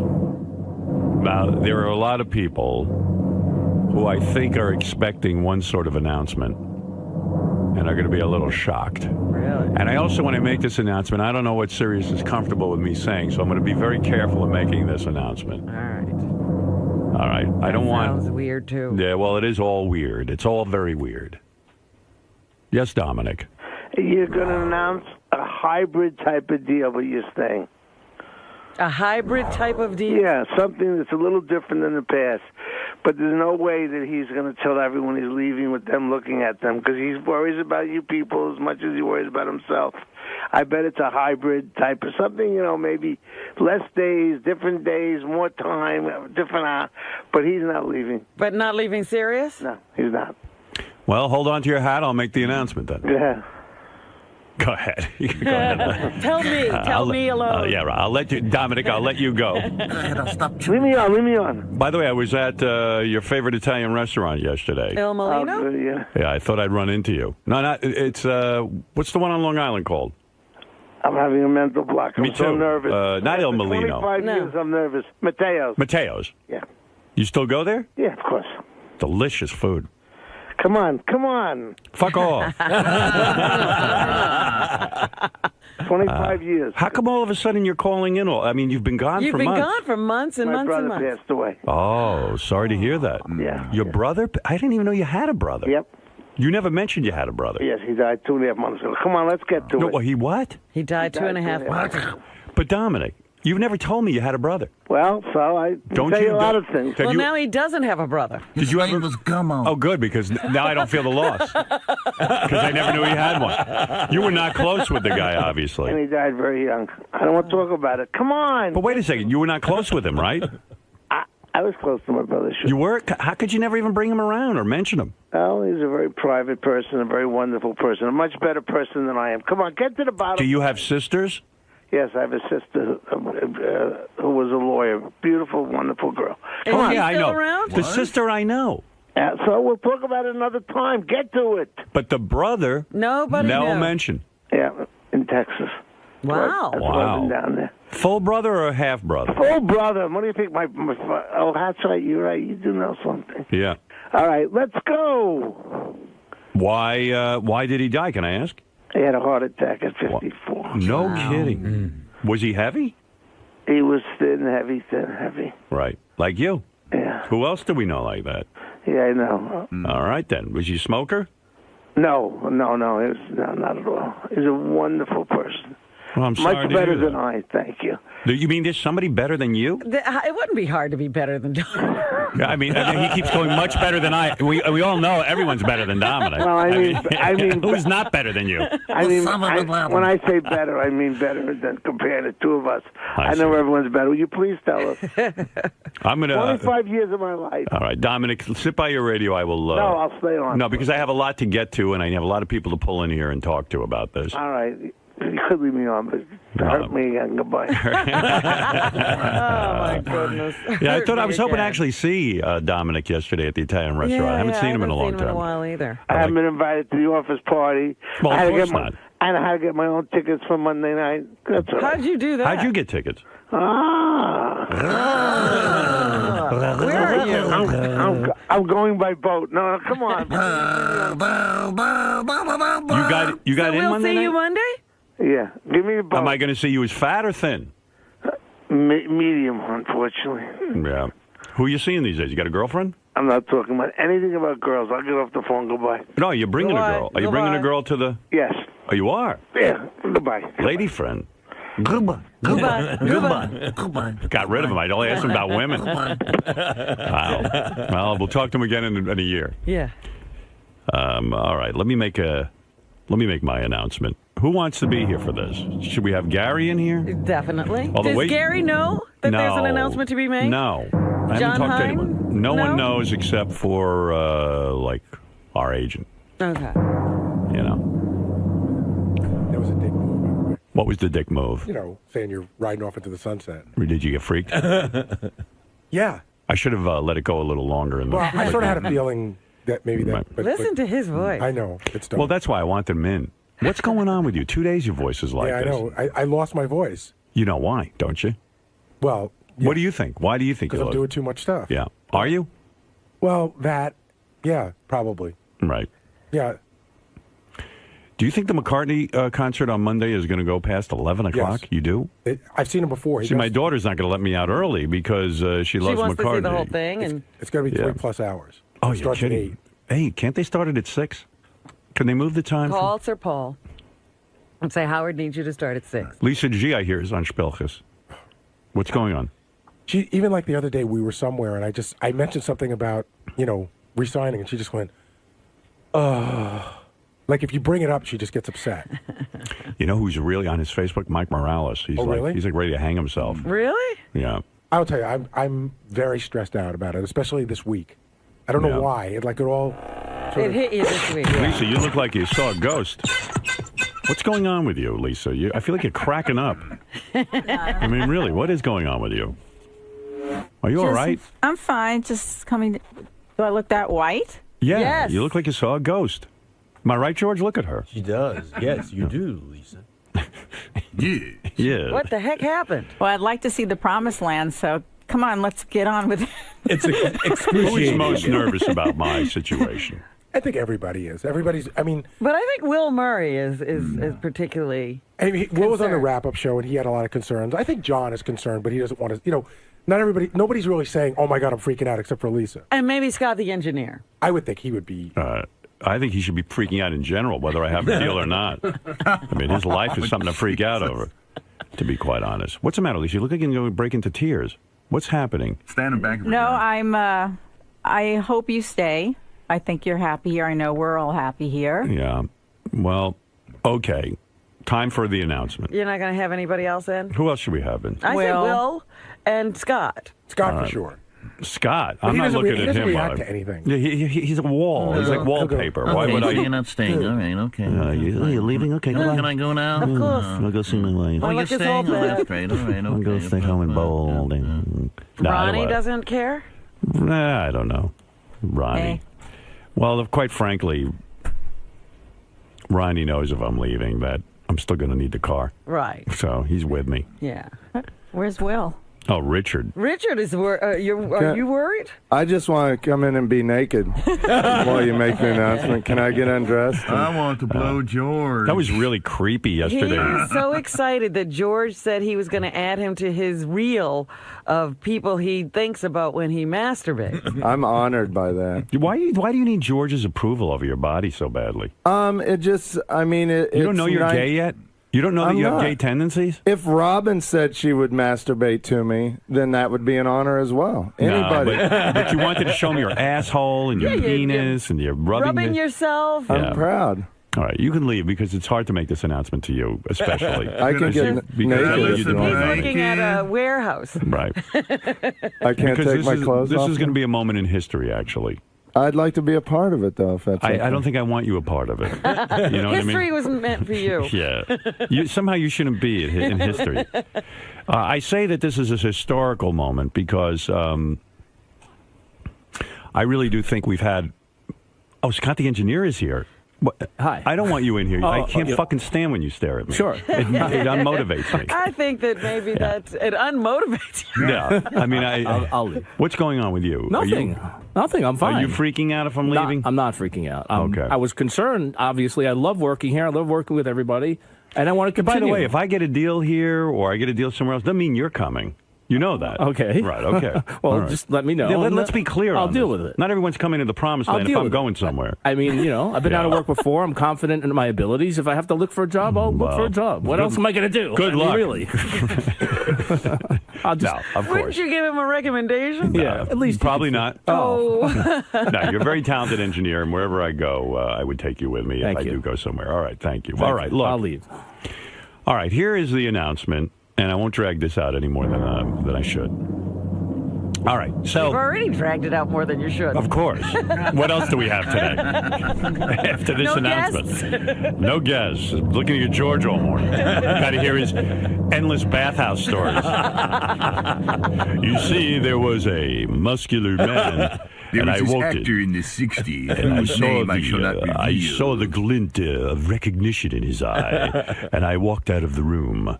I went down the hall and found another. All right, you know what? Yesterday, I'm listening to the wrap-up show, and George says, if you're talking to a guy and you drop a few lines and he picks them up, and then you mention a bar, and then if your hand falls into his lap and he puts his hand in your lap, and his cock just happens to fall into your mouth. Of course. You think Richard gets naked here? What is it, Mike? Mike, get Scott out of there. He's bad luck. Yeah, I got him out. Don't worry. Out of there. Don't worry, he's out. Then we're doomed. Okay. Thanks, Howard. All right. So, okay, here's the announcement. Here's what I have on the table. And have you made a deal? I mean, have you signed something? Is this the end? Yes. The negotiation period. I'm not saying I signed anything, but this is the end. This is the final decision, if that's what you're asking. All right. Okay. All right. I don't know if I want Lisa. Lisa looks like she's going to cry. I know. You may want to sit down, Lisa. Yeah. You might want to sit down. So does Gary. Yeah. Gary's leaning against the wall. Gary, you Okay. stand. Lisa, sit down. Fred, I want you in a squat. Okay. Here we go. I'm ready. What, is he delivering? I'm ready to jump.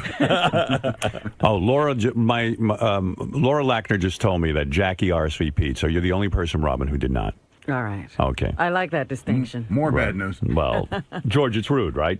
It's quite impolite. Right. Thank you. You're right, George. Well, he is right. But I told you what my situation was. All right, I accept that. That's understandable. What do you think of that, Gary? Should I let Robin off the hook with that explanation, or do you think it's still rude? I think that she could have sent you a note saying, I need to move some things around. Let me get back to you. All right. I agree with Gary. All right. All right. I'll talk to Gary next time when I have this problem. I think it shows not an outward sign of hostility, but a little hostility. Here we go with the hostility. Yes. There's a little hostility you need to work out. Oh, my. So what is the word? All right, here we go. I'm going to put Robin's hostility aside. You think it shows Robin has hostility? No. Lisa G? No. All right, you're smart. Good answer. It's not hostility, it's narcissism. Is it narcissism? Oh, yeah, 'cause she's thinking of herself. Right. I was thinking of all of you. How would we know? And worried about my inability to be there. I was working very hard. Oh, by the way, we found a doctor to give us that mental illness test. Me, you, Fred, Ronnie, and... I think that's it. I thought there was one more person. You three and Ronnie. Oh, okay. Well, it's a half-hour test. I don't know that we need to take it. If I'm going to be unemployed, I don't want people to be worried about my mental illness. Well, we kind of might need a cliffhanger. Oh, and Benji. And Benji. And too. Langford. And Langford. Oh, okay. Yeah. But I was thinking cliffhanger. I see. Like when we left terrestrial radio. Yes. Yeah, that worked out Well, that would for say me, that too. we're coming back somewhere then. What? If you're doing a cliffhanger, it means we're coming back somewhere. Well, you suggested to me we should have a cliffhanger. Right. When you were trying to feel out if I had a deal or not. All right, here we go. So All this right. will be maybe a Without cliffhanger further that's ado, never answered. here is the announcement. All right. Okay. So I'll give you some background at the... At the NABs in 19... Right. When I was 8 years old, they called it a coffee machine. They didn't have a coffee machine. They just called it coffee. They called it a coffee maker. oh, you had to put it on the stove. All right. What is it, Bill? Go ahead. Bill, yes. Oh, you're fucking killing me, Howard. All right. I'm going to run my head right into a fucking wall. Will you announce it? All right. I will make the announcement now. Keep me on so I can be happier said. Let me sign off with you, Bill, because it will be distracting to know you're there. All right, brother. All right. Bye. I want to say this the right way so nobody, at least everyone understands my decision. Okay. So...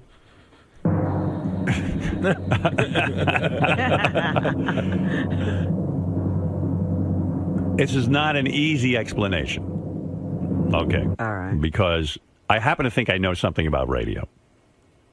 And I'm not sure I really do, but I think I do. Well, we've been going on that premise for a long time that you know something. And my confidence in myself hasn't been shaken at all. I think I know what I'm talking about here. And I just want to say before I make this announcement that I love this company. They're very nice people. This is not meant to knock anybody. Okay, and I think this has been a tremendous 5 years. I first want to say this. What we have done here is remarkable. You know, we really have. And I have to stress this again. 600,000 listeners when we got here. And quite frankly, when I met with management, they said that, listen, they were getting their asses pounded by XM. And so here, in a short span of time, 5 years, all of us can take a bow. We have 4 more shows after today left, and we can take a bow and say, job well done. Our listeners and fans, number one, came with us.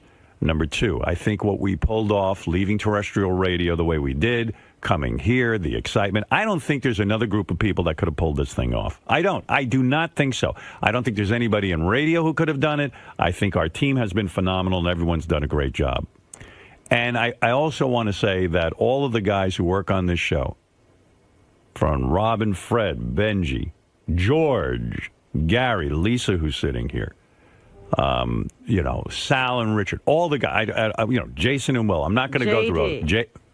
I love that guy. Yeah. You want to know, in making this decision, JD was one of my main concerns. I don't know why, but I look at that guy, and it's a tough, really, what ate away at my heart. I have a strong desire to leave the business. I've always said, by the time I'm, a certain age, I'm going to leave and go find myself and do something else. And that's sort of been the way I've been focused. So, again, this company's been great, and I only wish them success in the future. So this is not a knock, what I'm about to say. Now, we have a great team. And what we started here 5 years ago, I don't think is finished. I don't. I think radio is changing. I think radio is becoming a stronger force. As Dominic would say, a hybrid. A hybrid. I think what's happening in radio right now is that we have terrestrial radio as we always have, and I think it will always be there. I certainly, in any of my decisions, never once considered going back to terrestrial. 2 companies contacted me and said, would you come back? It was sort of like there were 2 meetings in Don's office. Some guys came in from 2 very major companies in broadcasting and said, is the door open to some sort of comeback to terrestrial radio? And I immediately shut that down. I'm not bullshitting anybody. I'm not going to sit there and lead anyone on.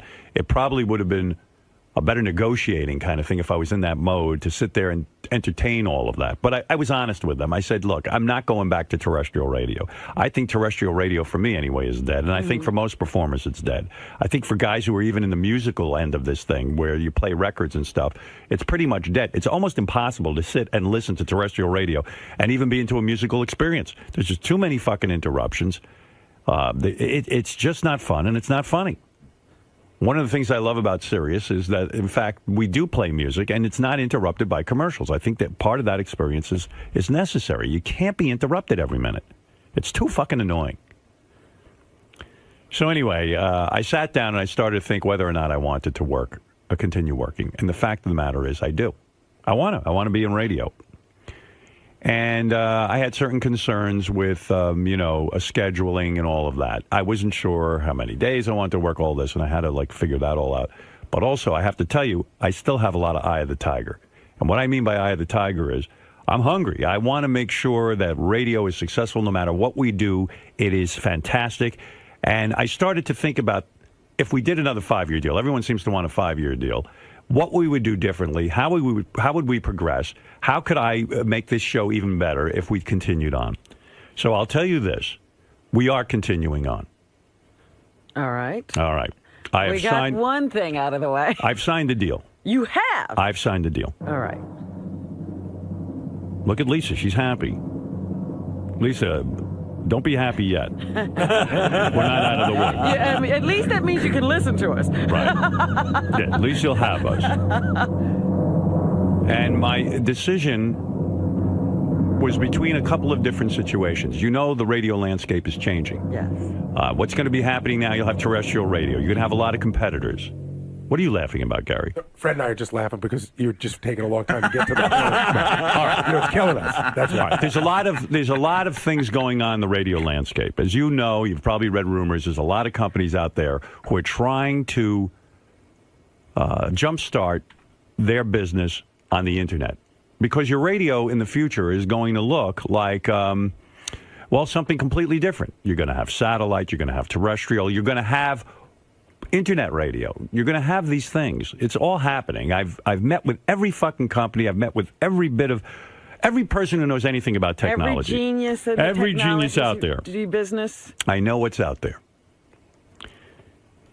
So I started to look at all the companies, Sirius included. And Sirius has been very, very anxious for me to resign, as well as some of these other companies who want us to go somewhere else. And I know deep down in my heart, I kept thinking, I'd like to stay here. Because more than anything, I think what we built hasn't been finished yet. I think we're in an incredible position. There are now over 20 million subscribers. I don't know what that even translates into listeners. It's a lot more listeners than subscribers because some people have 2 or 3 people listening off one subscription. Sure. And suddenly there is this real growth. It's a real business. And I've spoken with Mel from time to time and Scott Greenstein and listened to their plans for the future. And I like the way it sounds for us. So if we're going to stay in radio, I started to think I should stay here. But in order to play it safe, I spoke to a lot of other companies. And I came to the conclusion after speaking to everyone that the real innovators and the real geniuses are the people here. That our home should be at Sirius Satellite Radio. Is that your announcement? Is that your final answer? My my answer is that I will be here for the next 5 years. Wow. So you will be here. What happens to everybody? You are all gone. All right. So I think that Sirius basically wanted to see if I was willing to stay. Mm-hmm. And I believe now they will be talking with other people, of course, to find out what their plans will be. As you know, Robin, we have always worked it that everybody makes their own decisions around here. I'm hoping that Robin, Fred, Gary, Lisa, everyone, not Benji so much, but I'm hoping everyone else will stay with Sirius. And I have to tell you something. The company, as you know, Robin, it's been an amazing broadcast experience, at least from my point of view. I don't know about yours. But I haven't liked it so much. You haven't liked it that much. But I love it. I love being here. You're crying, Gary. No, I'm not. Oh, too bad. But Lisa's hands were shaking. Lisa, your hands were shaking. You all right? Yeah, I was nervous. Yeah. Well, I would like to continue this. I think this is the best home for our... And now we can expand into the future, and I'll tell you why. I've met with Tim, and Tim knows nothing of this, but I said to Tim I had about 50 meetings with Tim, theoretical discussions about where we should go in the next 5 years, how we can keep things fresh, how we can keep things exciting, and how we can grow. One of the things that is going to add to our growth tremendously, I think as of today, our fans can get us on any of these apps, on any mobile device, that we are now part of that. As you know, there was a contractual hang-up that we were never available over the iPhone, we were never available over the BlackBerry, whatever device you have. Now the that apps, will be... we are part of that. Okay. Fantastic. Yeah, which is really good because I think one of the things that frustrated me is that when you're traveling, when you're on the road, or not in your car. Right, you can't take it with you. Right, now you'll have it on your Wi-Fi and you'll have it all over the place. So your radio will be your phone. And I know a lot of our fans weren't willing to get the app because we weren't on it. And now, because of this new contract, we are on the app. That needed to be worked out. And it was very frustrating to me that we weren't part of that. Mm-hmm. Because that's a big deal. That's a fun thing. Suddenly, your cell phone has the show, and now, you can carry it easily and hear it easily without interruption. Right. There's no acquiring signal. And by the way, I think that's the future. And that was key to me in all of this, because I believe that satellite will almost be irrelevant. I'm talking about those satellites that are in the sky that we broadcast over now. Mm-hmm. I think eventually we will all be over the SIM card in the car, that the satellites, this company won't have to spend $500 million to send a satellite up into the sky, that in fact it will be obsolete. But how will we win? We'll be the winners because this company, Sirius Satellite, are the ones who are providing content. The other companies aren't really in the content business. None of them are. Think about what I'm saying. I mean, the internet philosophy is we'll give you the technology and then we'll go steal the content and put it on your radio for you. Well, that's not going to fly in the future. It's not going to be the wave of the future. Satellite, Sirius, with the NFL, with all the sports teams and all this other stuff, I believe is really investing in content. And we will be the go-to destination. Not only will we give you all the music you want and then some, but we will be able to give you NFL. I don't know if you're into that. For Oprah Winfrey, you'll get Oprah Winfrey Talk. channel. Baseball. Baseball, everything. Martha Stewart, News. M&M channel, all this stuff. All you traffic freaks. All the free Paul McCartney concert that we're giving to 1,400 listeners. I believe that's the kind of stuff your internet companies will not be willing to do. With all of the money Apple has, with all of the money Pandora might have, or this one or that one, they're not willing to go out and say to Paul McCartney, here's a bunch of dough, do a concert in honor of our 20 million subscriber. This company's for real. They really are going out and acquiring the best talent. And I believe, and I've said this from the beginning, when everyone laughed at us because we only had 600,000 subscribers, I said this will be the dominant form of radio. And I still believe it. I believe Sirius will come out on top, and especially now that we're Sirius XM. Okay, so that's one part of your announcement. That's right. What's the other part? I don't know. What do you mean? What is there to say? What will the show look like in the future? How often will you work? Oh, how often will I work? Well, let me say this. First of all, I'm not going to go into money amounts and all that kind of stuff. Well, nobody asked you that. No, I'm just telling that for the press because they always say, "How much is he getting paid? Did he get a pay cut? This and that." I don't work for pay cuts. That's number one. But I'll tell you this: the contract was fair. I know that Sirius is very happy with it, and I'm happy with it. And that's good enough for me. As far as the hours go, there will be some changes. Sirius in the contract, and this was key to me, is allowing me a lot of flexibility with the show. I guarantee you there'll be plenty of me to go around, and there'll be plenty of show, but we will have more flexibility with our schedule. So starting January 1, we're on the same as we are now. No, January 1 is a Saturday. Saturday. Whatever, starting January 3, Sunday. whenever the contract starts, we'll be here. And oh, darn, I made my trip too long. What time does the show start? The show, I gave a lot of thought to that, and Mel again gave me flexibility. But after a long, hard think, the show starts at 6 a.m. and goes to 10 a.m. or however long we want to go.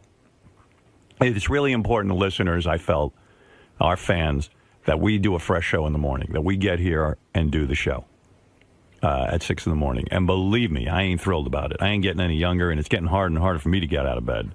But I believe a fresh morning show is what our fans really, truly want. And so I hope to our fans, you will be with us in the future. I think there'll be enough of the show to go around. Well, you want to hear what anybody out there has to say? You want to? Sure, okay. Wait, still 4 days a week?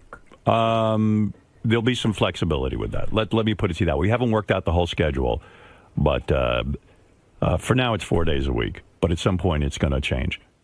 Okay? Let's go to Nick.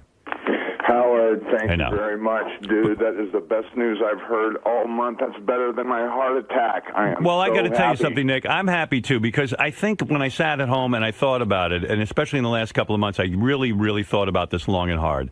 I know I still like getting up in the morning and sharing my thoughts with you and sharing all the outrageous stuff we do with you. And I know, Robin, I think you had said many times you were still ready to share with everyone. Mm-hmm. And, Fred, I would imagine this is good news for you. I think you want to... This is fabulous news. And congratulations, Howard. Thanks. It's been a pleasure working with you for the past 30 years, and hopefully the next 5 will be even better. Good. Well, let's hope you can work out a deal. I hope so, too. Well, that's You're the right. next step. You're right. Well, no matter what happens, good luck. I talked to Mel about that, and he said that he felt confident that everyone, he's interested in the same show we have now. So that he says he likes how things are going. He likes what we're all doing. And so, listen, he actually wanted, I think, to call certain people ahead of time and start talking with them. But I said, listen, in the interest of good radio, which is what we're mostly interested in, it's got to be suspenseful. So we'll. Thank you. Right. So I wrecked that for you. Thank you for putting us on the block once again. Right. Once again, I put my needs ahead of yours. Yes. Well, go ahead, Nick. So speaking for all the fans, we love you, and we are so thankful that you are going to be back on the air. I'm going to sign up for my lifetime subscription now. Right. And I am just so happy, and I know there's fans out there screaming, yelling just as much as I am. Thank you so much, Howard. Hey, listen, thank you. Thanks for being so loyal, and thanks for everyone being here. And I do believe that Sirius is going to get better and better, and I'm excited about the apps. I want to ask a question. Yeah, sure. Thank you. Go ahead, Robin. Why not a big announcement? Why not a major press conference? Why not? Because I guess I didn't want one. I just want to get on the air and talk to you guys about it. Oh, it just seems to me it's the opportunity for promotion. Well, I'm going to go out and do some promotion and talk about Sirius, and I'm going to go out and talk about the fact that I'm excited that we're now over the internet with the apps and all that, and I'll go out and do some appearances. You know, although most places have said with Baba Booey's appearances that they no longer need me. Really? He is. They're saying, well, we just had They said, listen, Baba guys, Booey. Baba Booey's been on every show. You're a little overexposed. So no, I will go on some of these shows and talk. In fact. I've been contacted by some shows recently for some just bizarre reason. It's all sort of come together, and I'll probably say yes to that. So, Howard, all the other shows will stay in place too. Well, yeah, I hope so. I mean, you know, listen, I think there's so much up in the air. Not only with our own crew, but Robin doesn't have a deal yet, Fred doesn't have a deal yet. All these people have to talk. And will there still be 2 channels? All of that stuff. Yes, there will still be 2 channels. Great.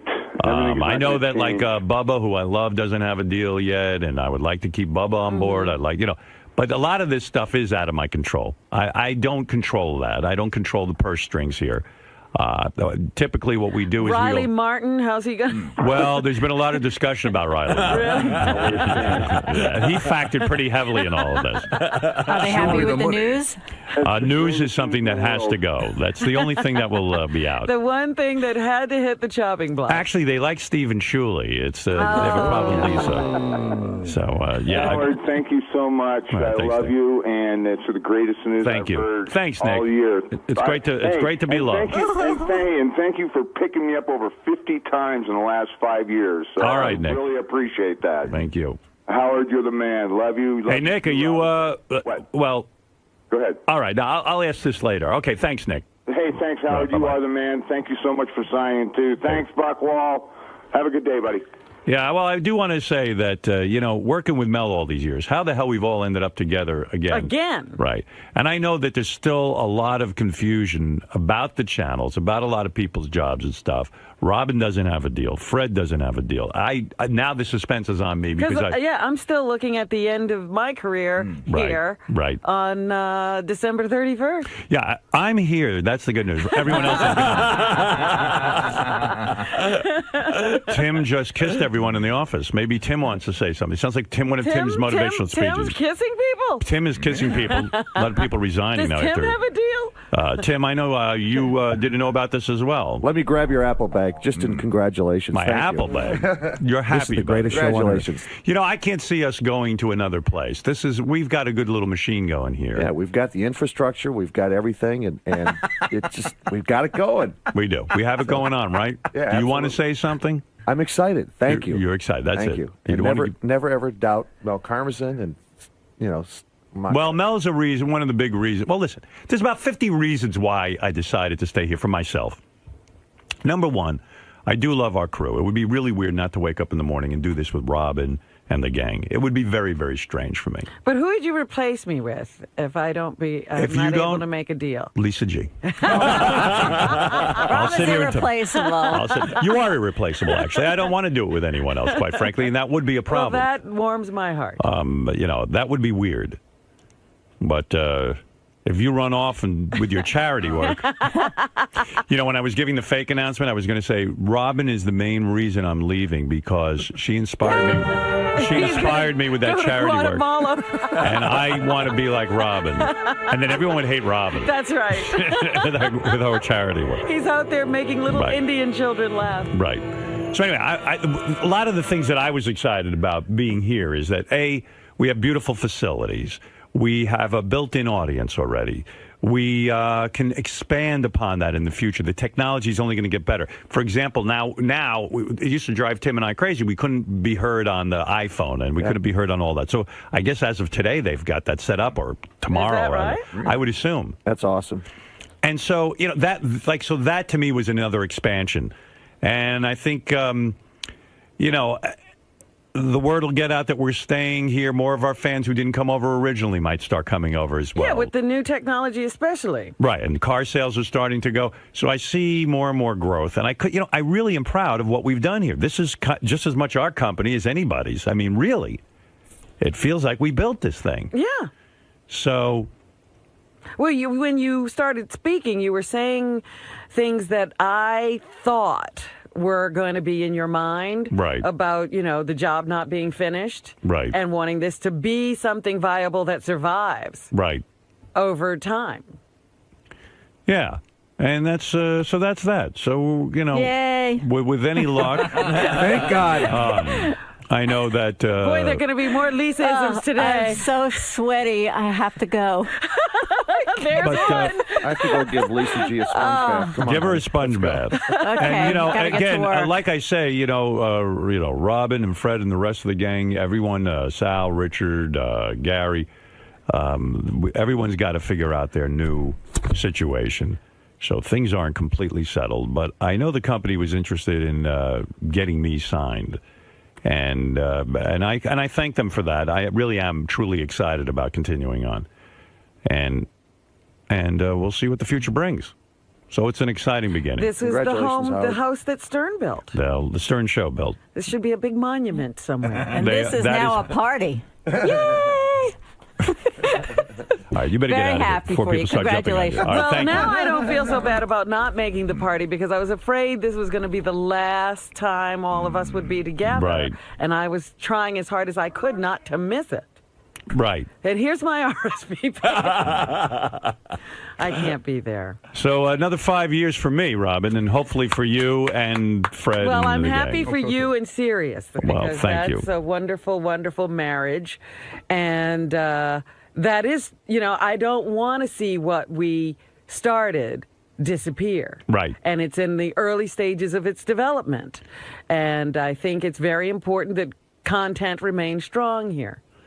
Yep, I agree. Congratulations to you, Howard. You have built something really amazing. Not only the radio show and the great, huge family, but what I experience right now, this warm family of professionals that love you. Well, we're hoping, George, that you'll be with us for the next 5 years. Well, I'm going to be doing a series, but, I'm going to get breaks. Whenever you get a break. You're kidding. You have to be stuck in Los Angeles now? I'll pencil you in. I'm doing a series called Super Ninjas. I think, I think we just got the blow-off. No. He's leaving us. Yeah. But George is the one person we're sure won't be back. Yeah. I'm going to arrange so that I get enough breaks so that I can be with my family. Okay. My heart is here with you all the time. Thank you. Tom Chiusano is on the air, our former general manager at K-Rock, and he wants to say a few words. Tom, please. Well, number one, I apologize. I'm calling from my cell phone as I'm sitting in my car in my driveway. So I know you don't like cell phone connection, so I hope it's okay. Right.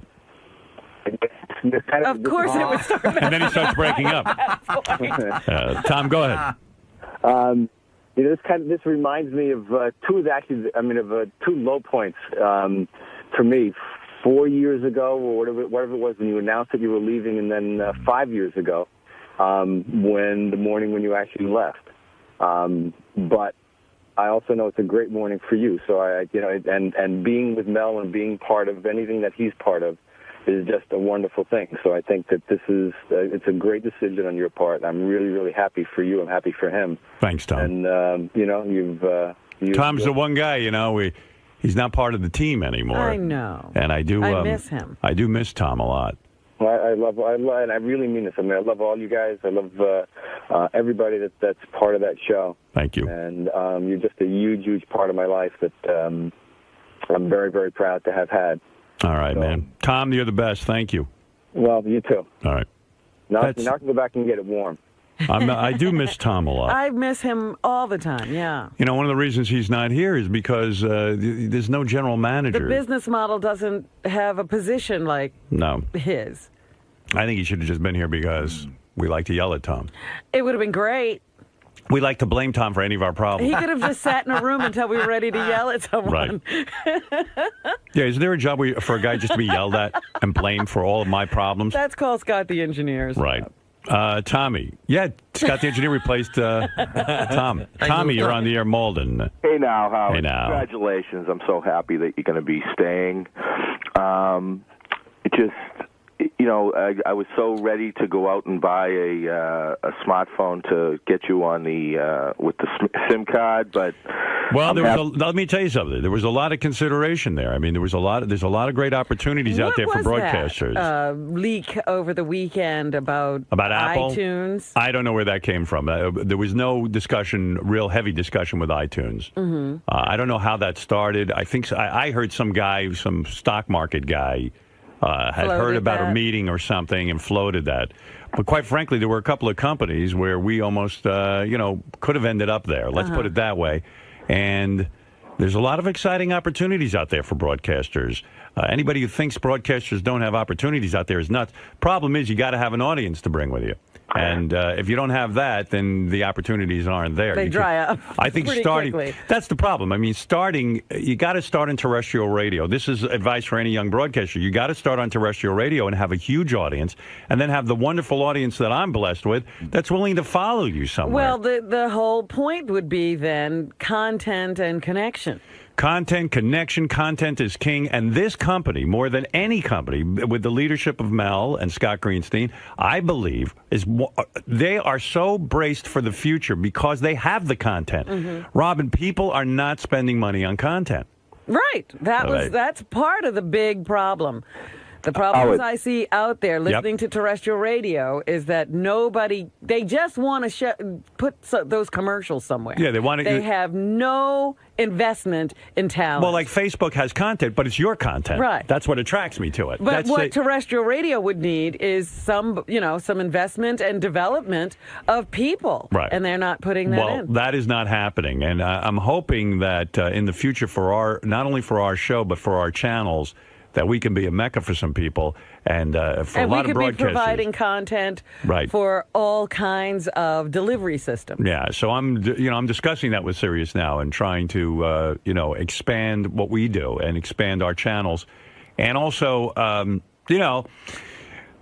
with just being on the iPhone and stuff, that's huge. Mm-hmm. That opens it up for a lot of our fans. All right, Tommy, thanks. Listen, 5 years ago, I made the trek down from Boston to go to your block party, and I was going to suggest if you were leaving to, have another block party. How about a celebration block party? I'll tell you what, did you come all the way down from Massachusetts to be part of that 5 years ago and stand in the rain? Oh, yeah. I got a Howard 1906 poster signed by Mary Ann from Brooklyn and everything. The last pair of tickets I have to the Paul McCartney concert, I'd love to give them to you so we could celebrate.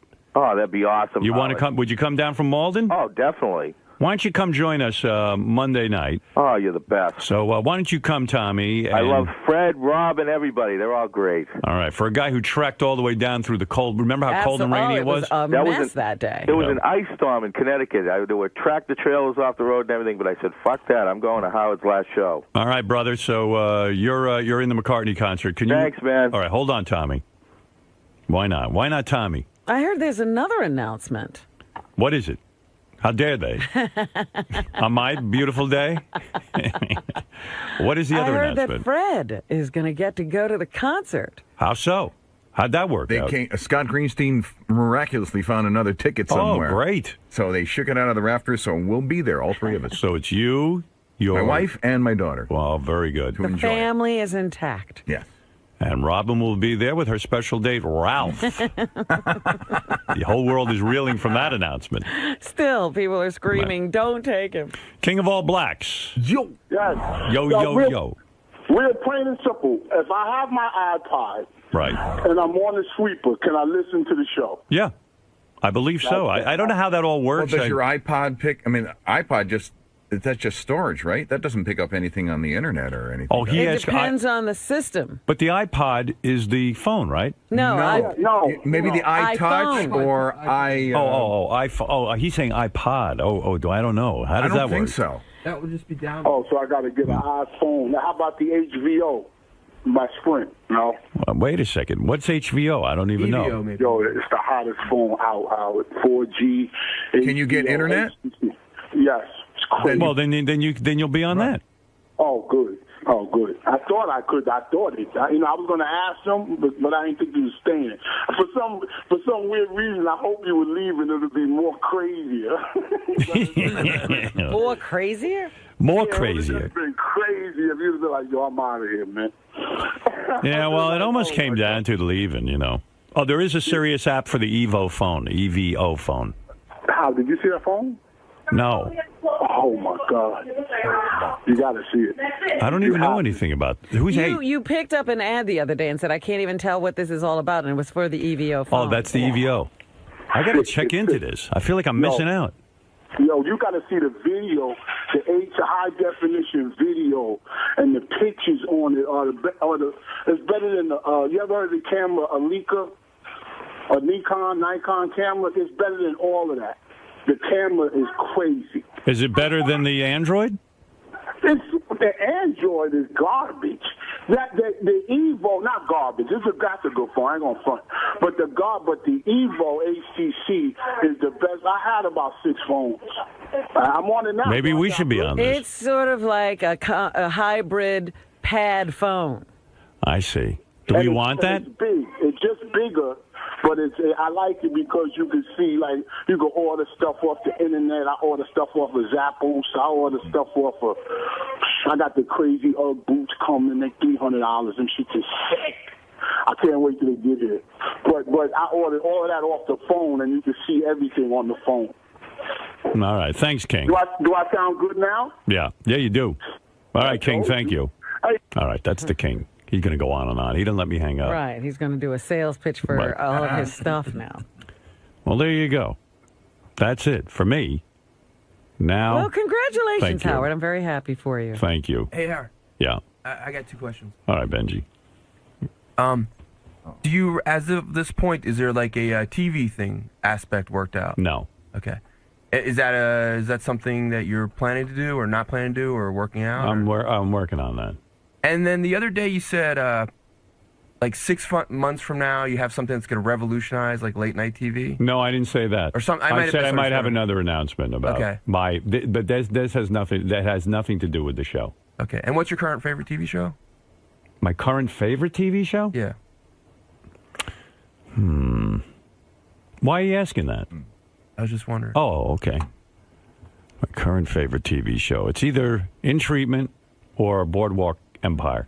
Okay. Boy, a lot of questions today. Oh, Fred the Elephant Boy wants to congratulate us. Well, now it's official. Yes, Fred. Yeah, that's it. Hi, Howard. Hey, Fred. Fred, how are you? Yeah, I'm fine. Now I can die in peace. What are you talking about? Actually, this is a young boy from Thailand who's been in the sex trade business for many, many years. He's a sex slave. Yeah. Elephant Boy, how's things going? I'm doing great. It's weird. A lot of the fans are like, well, whatever happened to Elephant Boy? I don't know. He kind of lost touch with us. What are you doing? Oh, well, I like to rest up the backpack. I have a job. Right. I do a good job, and I don't get myself into trouble. How old are you now? Oh, my goodness. Do you believe 52? 52 years old. 52. He's not a... Elephant Boy is not a boy now he's anymore. Elephant Man now. I want his name changed to Elephant Man. Okay. You still with that girl, or you solo now? Yes. She's having a tough time. She was robbed, have her teeth stolen.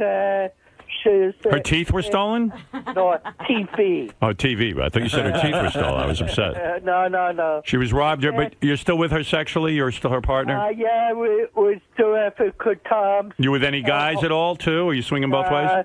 That is history. Really? But you can give George my number. What? All right, George. Elephant Man wanting you more What than did he anything. say? I didn't understand. What do you mean you don't understand? What's not to understand? It sounds like Don't you understand English? You know, Elephant Boy experimented for a while with men. And as you know, he says that's a thing of his past, but you can give George my number anytime. Oh, my number. Right. I heard manapa. So my napa. Are you saying something about his speech pattern? What are you saying? What do you think he's weird or something? Well, I didn't quite follow his. He was coming on to you. He was coming on to you. All right, Fred, thank you. No, I have great respect for George. Well, thank you. God bless you. God bless you. Thank you. It would be a quick 5 years. Thank you. Thank you. Whatever you just said. George had no idea. George goes, thank you. I think he was talking to me. But George said, thank you. Yeah, well, because I really didn't understand what he was saying. I see it's already hit the media. What has happened? See, this is what I was saying, that this could have been a major Yeah, I know. I didn't want to announcement. I know, Robin, I but mean, I just the wanted press to. has been speculating. Everybody's been waiting. Well, now they have their answer. I'm going to be with Sirius for the next 5 years. Well, you had the best press conference right on the air. Right. Well, Robin's saying we could have made more theater out of it. But, Yeah. But I didn't want to do that. I just wanted. There was theater. The suspense was excruciating, and you tortured us even more. I have a question for you from Tony, your hairdresser. She emailed me. What about TV? I already answered that. He doesn't know. That's up in the air. We don't know what's happening with that. I don't think we could have made a TV deal unless we had a radio deal. So, and I know that there's a lot of interest in our TV show. That's all I'm going to say. My father, Ben Stern, who has called me repeatedly asking me what the hell is going on. And you wouldn't tell him. Of course not. He has loose lips. Well, Dad, let me tell you, no, I did want to continue on, and I was in talks with a lot of people, but the truth is that when it comes down to it, I like how Mel runs this company. I like this company. I like what we have going on here. I know not only am I happy here, Robin and Fred and Gary, everyone's happy here. And I felt this was the best place for us to continue to grow. I mean, the words you just said is how I feel, really. And I felt all along, I mean, nobody sits down and just signs a contract. It has to be back and forth, posturing, and so forth and so on. And deep in my heart, I felt you were going to sign. But listen, until you say it. My father, he was all along. Whatever Mel offers you should take. I said, Dad, it's a contract. That's how things go. Just take it. Believe me, you're happy that Mel knows what he's doing. Right. You're a big Mel guy. Well, listen, everything worked out fine. Well, Daddy, I'm making enough money now I can buy you hair. I'm getting you a toupee for Christmas. I think I was thinking about that, but I'm not going to do it. I'm going to stick to the old. I'm going to stick to your old father. Good. All right, Pops. All right. Lots of love. I love you, too. I love you. Congratulations to the whole crew there. Yes. Bye. Thank you. Bye-bye. I wasn't going to go into that. You actually and everyone else still have to make a deal. But things are looking up. Well, I feel good about this. I didn't feel comfortable sitting there with when I make a press announcement, like with the whole press conference, I never jerked these guys off. I didn't know if it merited a big press conference. I didn't know. I'm more comfortable with this. We could have done many things, Robin, but that's that. So my fat tuchus will be sitting here for the next 5 years, one way or another. All right, Robin, I'm going to take a break. It's been very emotional. Fred is near tears. What's he crying about? Everything. And nothing to do with the radio, I'm sure. Absolutely. What is it, Wheels? You have the last word. Well, I guess congratulations for everybody else, but I kind of wanted you to take a break. Why? To see what the rest of that talent around there did scrambling, especially like the news team. Well, let me tell you something, and this brings up a good point. Wheels is not out of his mind. I want to say this. And this Wheels is not out of his mind? No, Wheels is not out of his mind. That there's going to be... Listen, I can almost say with some certainty, this is my final 5 years on the radio. I can almost say that. I'm not going to say it with absolute certainty because sometimes I go out of my mind and continue on. But I can assure you, Robin, we're going to build this company more where we know they're on solid ground. And then, I don't know what Robin will do. Like, Robin could end up signing on for more than 5 years. But for me, I'm talking about me. I think this is it. Mm-hmm. And I don't really worry about you. I worry a little about Fred. I don't know what he's doing over there financially. I'm worried, too, because the guy who negotiated Jackie's contract is negotiating mine. So, well, there you go. Uh-oh. Is that true? No. No. I would. That's the case. You could say if that was the guy who was negotiating my contract, I'd shoot myself based now. on that track record. I mean, the guy who was going to teach Mel Karmazin how to negotiate? That's what I think he said. I'm going home. Well, anyway, Robin, Yes. what I'm saying is there are a lot of people here, and I don't think this refers to you or Fred or some other people. I don't think Gary. I don't know, but maybe Gary. But there's a lot of people. Listen, they got to start thinking long term. Yes. And as you've pointed out to me many times, it is not my responsibility to worry about what everyone does, and I'm freeing myself of that. But I can almost say with some certainty, I think that 5 years, how old will I be in 5 years? I'm going to do some math, if you don't mind. Because math has been on the table this week. Let me show you how I get to this number. Okay. Okay, right now I'm 56. Yes. All right, now, if you add 5... You're almost 57, though. Okay, you want to start with 57? This contract basically starts when you're 57. Okay, so let's... Oh, just before, actually. Well, basically, it's 12 days. He's bad enough with his gazintas. Let him go. Yeah. All right. Now, I'm going to add... I really don't know the answer yet, so I'm going to actually work this out on the air. All right. Okay. I'm going to do this the old-fashioned way with my fingers. And I'm going to start from 56, 57, 58. Why are you laughing, George? Not comfortable with math? I thought the Asian people love math. He shows the work. You make it more complicated. Not really. Here's how you do it. Let me teach you how to do it. You ready? All right. 57, 58, 59, 60. 61 years old. That's very old. And just think it'll be 61 going on 62. As I said a few days ago, pointing that out. 60 is the new young for me. So there you are. Robin sounds like Beth. Beth always does that to me, too. Does she? She goes, I'll be 62. She goes, what? Like what?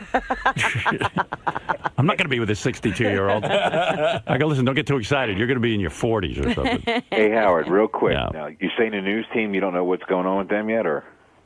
I don't know. Listen, I don't know what's going on with anyone yet. This is a good sign for all of us, because if they've signed me, and I know they like the product, I believe. Listen, I'm fucked if they don't sign Robin and Fred and my gang, but I'm assuming that as in years past, there'll be a deal worked out. All right, so Benji, I can't speak for Robin or Fred, or Benji I could probably speak for. I don't think he's going anywhere. But I believe You'll be here with Benji? Well, if I have to do... Let me tell you something. I've heard him on the wrap-up show. He's improving. I think with a little, here's the Benji news today. I think with a little work, Benji and I can work very well together. He said when he leaves there, he wants to be an on-air talent. What the hell is he now? He's an on-air talent. I'm a sous chef. Tell him to take advantage of that. But anyway, I think this is a good sign for all of us, because I think the company was interested in signing me, and then once they signed me, much like 5 years ago, they signed me, then they signed Robin, then they signed Fred, and then that's how it goes. That's the way these things go.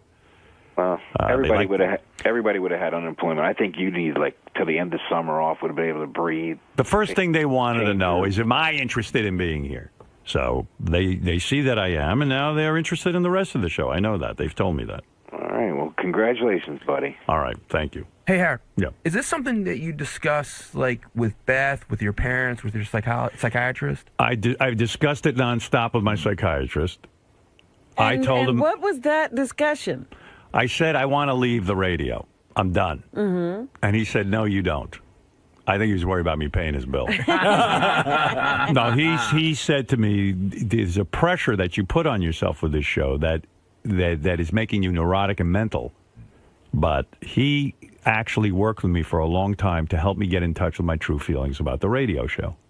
Quite frankly, I spent a lot of time where I don't think if it was for him, I don't know that I would have been comfortable even signing again. And Beth has been really instrumental in all this, because she's very, very important to me, and, this affects our future, too. And she's happy about it. She's happier with the flexible schedules I mentioned. I'm not going to get into all the details. She's happier with the arrangement that we're going to have for the next 5 years. Now that you've signed, are you happy, or are you freaking out about it? I'm happy. I really am happy. I think I would have been very, very miserable sitting at home, not doing this on any level. You know what I mean? Completely eliminating it from my life. Because on our last vacation, I was sitting at home, and something happened. I don't even know what it was. It wasn't anything major in the news. And I was like, oh, I want to get on the air and talk about that. Or I had a funny thought, and I started writing down funny thoughts, and I go, well, am I really going to walk away from all this? I do like doing it.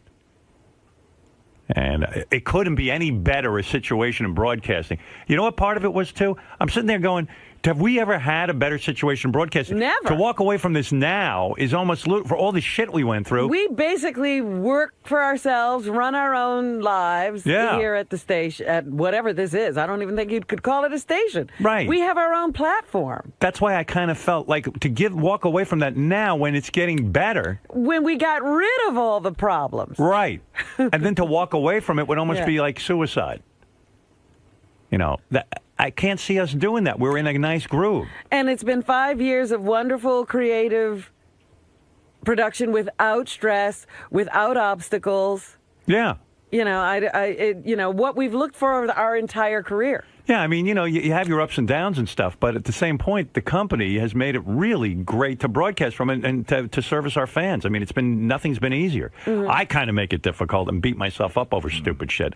I sit there and I go, oh, the show wasn't good enough today. The show was bad enough. The show was this. The show was that. But if I could get past all that shit, the bottom line is this is about the best situation we've ever had. We don't have people we have to convince of the content. No. There's little interference. And the time that there is interference, I go to them and say, what do you guys think? Is this out of control, or are we doing the right thing? That's right. Should we do this? I kind of go to them and say, can you guys speak up a little? It's weird with not having any Not having any bosses or authority over us. Yep. Mel says he leaves us alone, and that's great. You know, if he hears us killing someone, he might step in. Yeah, I think if we get to the point of bringing in a guillotine, right, he might have some thoughts about coming down. Right. To see what we're up to. So anyway, like I said, this is a good first step. Well, I can't believe that Mel didn't show up. Mel's probably out there. He said he was going to come down and shake my hand. But I don't know. He might even be out there. I don't know.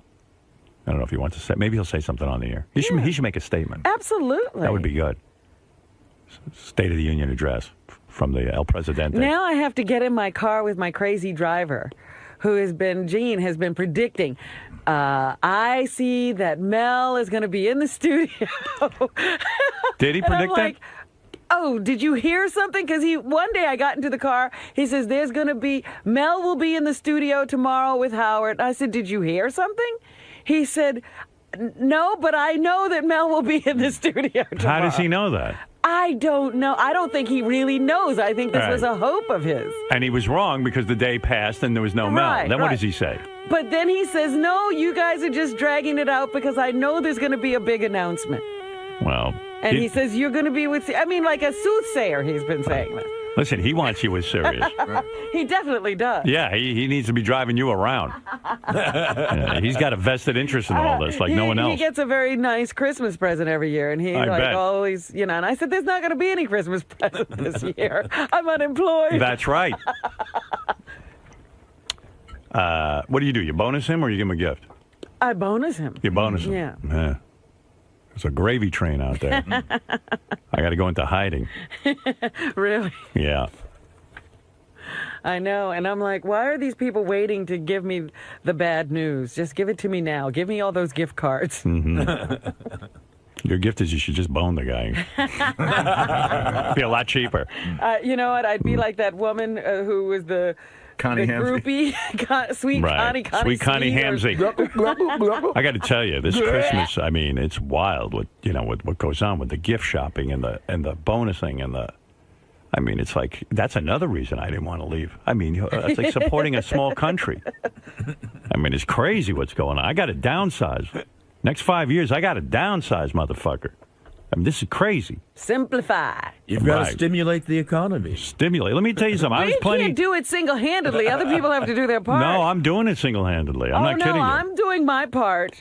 Hey, by the way, I was happy when Obama did this, the deal with the Republicans? With the Republicans. Yeah, because I got news for you. It works psychologically. I'm sitting there figuring out, people who work for me, this and that, what I got to do for them. All of a sudden, I'm talking to my accountant, and he goes, you know what? Here's the money you saved. I said, all right, well, then give it to the people who I work with. I mean, that's how it does work. That ain't bullshit. It comes back. Trickle down, motherfucker. I'm waiting for Mel to trickle down on me. Has that happened? Yeah. Sort of. Yeah, sort of. By the time you got to the street was almost dry. All right. Anyway, we got to take a break. We've gone on way too long, an hour and 24 minutes without a commercial break. There is business to be done. And thanks, fans, for putting up with all the indecisiveness and not knowing what was going on. But a lot of discussion was happening behind the scenes, and I was trying to do right by the show and by the fans. And so I think this is the best solution. Glad you came to this conclusion. Monumental conclusion. Because, no, the one thing I always said was I don't want you going out before you want to really go out. Because you're the best. You're at the top. You're at the top of your game. We are all at the top of our games. And we're doing well. And hopefully, Scott, I know there's talk of rumblings about getting rid of you, but I'm going to try and keep No, this is the top of Scott's game. I'm at the top. Well, I've got my resume ready anyway. No, Scott, we can't do it without you. You know it. Well, everyone can joke all they want. I actually did it for JD. JD, we all thank you. Because of you, I won't shake your hand. I'm the charity case. Congratulations. You know, you're a good guy to have around at a pinch. Yes! We're working! No, he's working, I think. It looked like he was working. But you are Howard. You are one. Well, we'll try to work out a deal. Now it's my time to try some sort of negotiation. I hope it can be wrapped up, if it's going to be wrapped up, by January 3rd, when we're supposed to start again. Right. Will you want to go away knowing that you're talking and negotiating? Will that make a difference? The plans are set. I can't not do this. You know, I went into it with the unknown looming large, so... Robin, was there ever any doubt that he wasn't going to resign? Sure, there was plenty of doubt that he wasn't going to resign. He was seriously having a discussion with himself, and he's had this discussion over and over about, you know, I think it's more about how it looks to go out on top than whether he's finished. You know, sometimes a guy can not know, you know, or miss that point. I don't think Howard's there by a long shot, but he doesn't ever want to be the guy who, you know, isn't at the top of his game and stayed at the party too long. And I think that, you know, knowing that he's good at it and knowing, you know, the kind of power he has, is like, boy, I should step out right now because it's really clear that I'm the guy, you know? But I think he would miss performing, you know, and that's the other part of it, that he's great at it and he really loves doing it. So as someone who knows him better than almost everyone on this staff, you really sensed that uncertainty about him. It wasn't a game. Yeah, this time I thought, you know, he really is having that long discussion, but I also thought he's not really ready to go, and I hope he doesn't make the decision to go before he's ready. And now that it seems like this next 5 years, this seems as though it's going to be the final contract. He's really being very adamant about that. You know, you never know about that either. You don't know what you're going to feel like 5 years from now. Does that mean that you'll prepare a little bit more this time? I was prepared. I was not an unprepared person. So what's next for your career if it does happen? What are you thinking about? What do I think about? Again, I will be doing things in this next 5 years to create things for myself. So the possibilities are endless. The possibilities are always endless. You two could hook up by then. Finally. If I don't enough of this flirting. If I don't make this happen in 5 years, then I'm you going to start... got another 5 years, Greg. What are you going to do? If I don't make the most of it this time, then... 5 more years of flirting. I might just have to jump on him. You know, I don't think he's ever really going to make the move. I'm going to have to take the initiative here. Yeah, I'm a real dud if I don't get this deal done in 5 years, then I'm terrible. Yeah. Are you prepared? I'm going to start questioning myself. What are you going to do after that 5 years is over? I thought I was finally getting some confidence in myself. That's right. You'll be 30 by then. And I won't want you anymore. Oh, geez. All right, I'm going to put this camera down and get to work on myself. I need to make this happen. Mr. Carson, how important is this signing to the future of the company, and how much does Howard mean to SiriusXM? Howard is an important asset. We have obviously 135 channels, but Howard is singly the most important performer that we have on our channels. And Howard's credited you with a lot of the success that he's had and enjoyed in his career. Do you feel the same way back towards him on a personal level? Yeah, no, I think, I've been with Howard. He's made companies that I've worked for a boatload of money, and he's a great partner, and I'm thrilled that the partnership will continue for the next 5 years at least. So the future's looking bright again? The future's always been great. Tim, what does this signing mean for you personally? I mean, from a job perspective, but also from your... I can now pay my mortgage. I can now eat. I have, a place to go every day, and it's all good. And we're all working. We're all together for another 5 years, so that's great. I love that. And you were worried right up until the announcement. I mean, or not worried, but obviously genuine concern. I was concerned about and also everybody around here. I mean, we've worked together for a long, long time, and we've known each other for 20-some years, and it's good to be together. It's a family, and everybody operates and functions in a way that it's excellent. It's just excellent. So it's great to be around everybody for another 5 years. Fred, obviously some great news this morning. For fans across the nation, this has been a godsend. You have no idea. Actually, the one thing I'm glad that he's finally said that he's going to come back and re-sign. I don't have to put up with all the bullshit questions anymore. I can't believe he's not going to re-sign. He can't be going off the air. Well, he's coming back, so now everybody can rest easy, and I don't have to answer any more foolish questions. Now, as the staff member who's been with Howard the longest, who's known Howard the longest, was there ever any doubt that he was coming back? Or you know what? I don't know. I can honestly say that I didn't know whether or not he was going to come back. Look, if he wanted to march off into the sunset and just kind of take it easy and hang with Beth, I wouldn't have blamed him. He's been doing this for a really, really long time. And in order to get up and do this kind of program the way he does it, you got to really want it. Now, you've mentioned in the past that you're not necessarily in a position to retire for the right. You want to continue working. I'm certainly not in a position to retire right now. And right now, as far as I know, I have no signed contract with anybody. And so, therefore, anybody out there looking for some good help, I'm your man. So, Gary, obviously big news that everyone's been waiting for. Right. Positive news. Yes. How does this affect you, personally and professionally? I know you had started to explore other avenues. Well, listen, I'm staying with the show. I just hope I can work out a deal, that's good for all of us too. But I want to stay with the show. So this is, I can't jump for joy because I haven't finished what my deal is, but I can be very happy knowing that I have, that I can stick with the show because that's what I want. So this is a bit of it's not a bit, it's a huge foundation for you to go. Oh my God, yeah. After you get some place to go, he's got to want to work first before I can move ahead. What does this news mean to you personally? Personally, it means, I have employment for 5 years here, at least. Was there ever doubt? Did you ever? Of course. There's lots of doubts that go on in this head. Doubt City. You seem very calm, though. You want me to do? Freak out or something? Yeah, I want you to freak out. Move.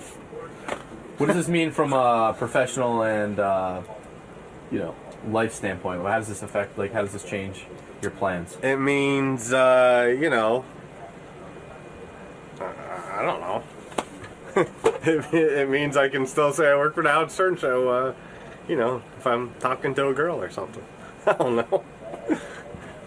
What about from a career standpoint? Career. It's another, I still, this show is definitely can lead you to a lot of opportunities in a lot of different areas. So, the opportunities can still be, there's still a window of opportunity for whatever to happen, rather than, the show not happen and no opportunities doing anything else. So, yep. Very well said.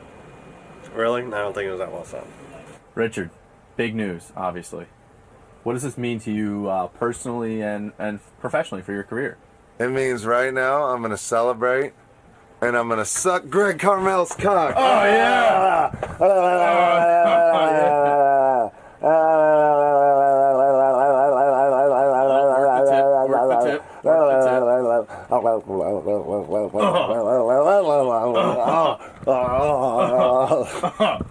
Thank you, sir. All right, now that that's over with, I'm very, very, very excited and honored that Howard would mention Sal and I's names when he said, that he's very happy with this whole team, and I'm very. I love it here. I mean, look at this office. I got my Amon Amarth poster, my Halloween soundtrack, my Coheed and Cambria. This is like, who could ever dream that they'd be able to come to Midtown Manhattan, to Rockefeller Center, and have an office that looks like this, and make a living at fucking with people over the phone. I mean, it's really just unbelievable, and I'm very excited that, you know, we're coming back, and it looks like I'll be here till I'm in my 40s. So I'll be a 40-something-year-old guy in 5 years making prank calls, and I'm just really, really super happy. And this is something everybody's been worried about, and now we can go all get shit-faced at the holiday party and celebrate. This situation forced you to rethink your future, and also, what do you do now, knowing that it's a 5-year deal and probably retirement? I am excited, but I really expected it.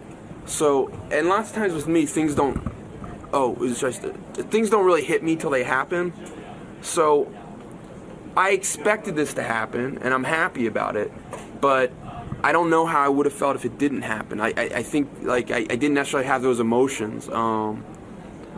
Because I really expected it to happen. Like, I don't really feel a breakup with a girl till I break up, and the breakup never happened. So I'm probably not as emotional. At least I didn't get the sadness that some people probably did. But I'm real excited, and it's like the beginning of every new school year. I'm like, this time it's gonna work. This time people are gonna like me, and I'm gonna lose weight, and like. But that's how I started 5 years ago too, and I'm about the same weight, and about the same level of hate. So, but I hope this time it goes better. Obviously, big news. Yeah. Obviously, good news. Yes. What does this mean to you personally and professionally? I mean, this is probably the first job you had out of college. Yes, it is the first job I've had out of college. Hopefully, we're keeping it. I mean, like Howard pointed out, he's coming back. But yeah, no, I feel good. I like that we have 5 more years, not just like 1, you know. And I think that there's a lot of things that that I can do here and that we can do as a team that's going to be pretty awesome, you know. So check us out on Howard TV on FX, following It's Always Sunny in Philadelphia. That'd be awesome. It would be awesome. So go get us on Real TV, Greg. That's the next step, all right? I'll be right back. Thank you. Been here for nearly a decade. This is obviously great news for you. Yes. But talk to me about how this affects you personally, professionally. How this affects your life? It probably won't affect my life a whole lot, just in terms of I have a job for another 5 years. So job security is great. Yeah, that's great. How does this affect your career plans? I know you had, explored other avenues. Still may do that. Who knows? At least I got the security of knowing I have a job here. Hopefully, if I can re-sign with everyone else. But you got to start thinking now that I don't want to go through what I went through this time. So there's 5 years left. This is going to be. He's done after 5 years. So this is like this past experience has been like when you think you got a chick pregnant and you find out that she's not, and you're like, I'm never gonna let this happen again. Yeah. So I'm gonna. Yeah, you got to start looking now. I mean, listen. I'm not gonna be any younger in 5 years. You're not gonna make spoken like a true again, genius. Right? No. You're gonna pull out this time. I'm gonna pull out. Come on her face. Or Jason's face. God, I'd love to come on Jason's face. Yeah. Is that okay? On any other day, no, but today, it would be sufficient. Yeah, sure, okay. You mean this news is so great that you would even accept Will's load? Well, Lil will know that I would have accepted his load with or without the announcement, but it makes it easier to swallow. That's what it's all about. As you can tell, I'm giddy. I'm happy. I'm very excited about the news. And let's just hope that there's a Howard TV that exists to air this footage one day in the future. That's true. This could all be obsolete. We haven't heard anything about the TV side. This could be for Greg and his roommates for all I know. But I don't have any roommates, so... Oh, you will when Howard TV goes away. No, seriously. Thrilled, happy. Howard is the master. On the edge of my seat, my heart, my throat. this entire morning while he was doing his whole talk up. And listen, I'm number one thrilled that he's still going to be around, and it sounds like we're all going to be with him. And even more thrilled that we're staying Sirius because it's a big pain in the ass to move. So and I love Sirius. So anyway, very happy, and that's it, I guess. And Will could come on my history of the show. Great day in the history of the show. And by the way, to take Howard at his word, really could start the 5-year countdown now because he said, in no uncertain terms, this is his last contract. So let's enjoy it. Let's make these 5 years the best 5 years ever. Woo! I can continue my pro bowling career and still work here. I have 5 years to practice and get better. Big sigh of relief this morning. You've been one of the guys. Obviously, everyone's been on pins and needles, but you've been genuinely concerned. You can read it. You can see it. Of course, you're concerned about your future, and in my age, I'm concerned. I'm very happy that this will take me near retirement, yeah, it's great. I love everybody here, and I look forward to another glorious 5 years. Wow, look at you all, sunshine and rainbows right now. Goodbye, black cloud. It's almost as good as bowling. Gray skies have cleared up. Yes. Mr. John Hine. It's Mr. Carmel. This is a big day, obviously. Yes. You've been with the show now for 5 years, and now you've been given another 5 years. I think it's great. I mean, Howard was at his best getting all of us freaking out over here. We had no clue. I thought we were staying, but I was never sure. And when he started that this morning, I thought we were gone. And thankfully, we'll be here for another 5 years. Hopefully, everybody else here is going to sign on for another 5 years. And we have just a great time up at Sirius. I'm really thrilled that we're still going to be here, as you could tell by my jubilation. No, I'm really, really excited. You're in a much more unique position because you would still have work regardless of Howard's career. He'd still need he'd still need your service. I was already told that. Right, that's what I'm saying. While way before this all came about. So this news doesn't really affect you or pump you up? It does affect me because I got other stuff going on here also. Security. Money-wise, too. Security. Yeah, so I'm happy. I'm very happy. I love being here. I love the place. I don't like you, but don't know if you're going to be here. Well, you love me. You just don't like me. Don't know if you're going to be here, so, You love me, but you don't like me. I don't love anybody. You love me. I don't love anybody anymore. You love me. My love fucking section's burned out, dude. I'm beyond that point. There's no love in my fucking brain anymore. What about in your heart? No, I don't have a heart. If we went past that pinstriped purple shirt, I think there's a big heart underneath there. Where do you see a pinstripe shirt? Well, that's a bit of a pinstripe shirt. That's not pinstripe. I'm sorry, vertical stripe. Jesus Christ, man. You're fucking blind. Vertical stripe. That shirt's blind to me. Why are you so happy? Why are you so happy? I want to know why you're so happy. I'm happy for all of my coworkers. Oh, good. And I'd like to think that with a radio show continuing, so shall a televised version. Yeah, well, hopefully, hopefully, Howard TV will still be around and you won't be here, hopefully. We can all dream. They'll bring Chris Costa back or somebody nicer or, somebody I get along with.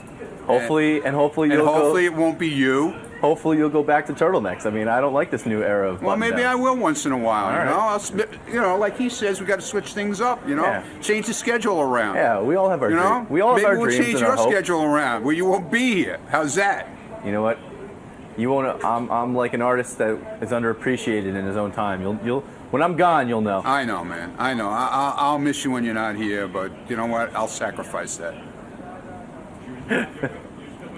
But I'm very happy for everybody here. I know a lot of people are walking around on eggshells, so they were very nervous about what it was going to be, and I'm happy for everybody, and hopefully everybody will stay.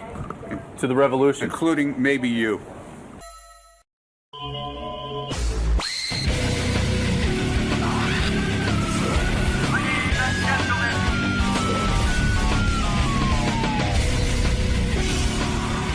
And look at me, Robin, awake this morning. You thought I wouldn't be. I was going to tell you that you actually stayed longer than Tess, Fred's 8-year-old daughter. Yes. Was she left?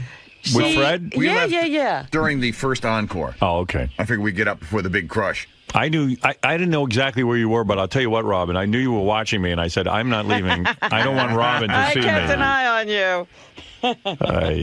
Am I tired?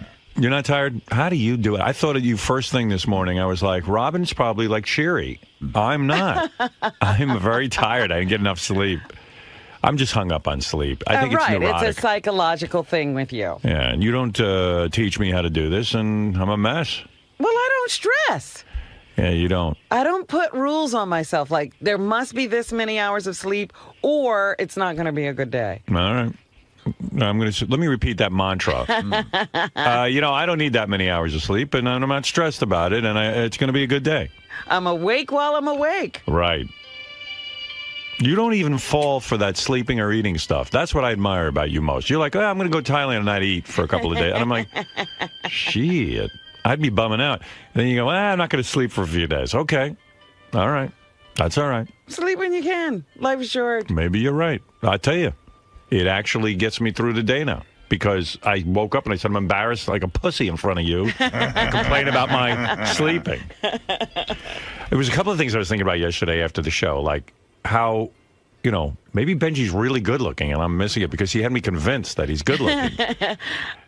Guys have an exaggerated sense of self. Opinion of themselves. Yeah, not Benji, though. He gets a lot of women. No.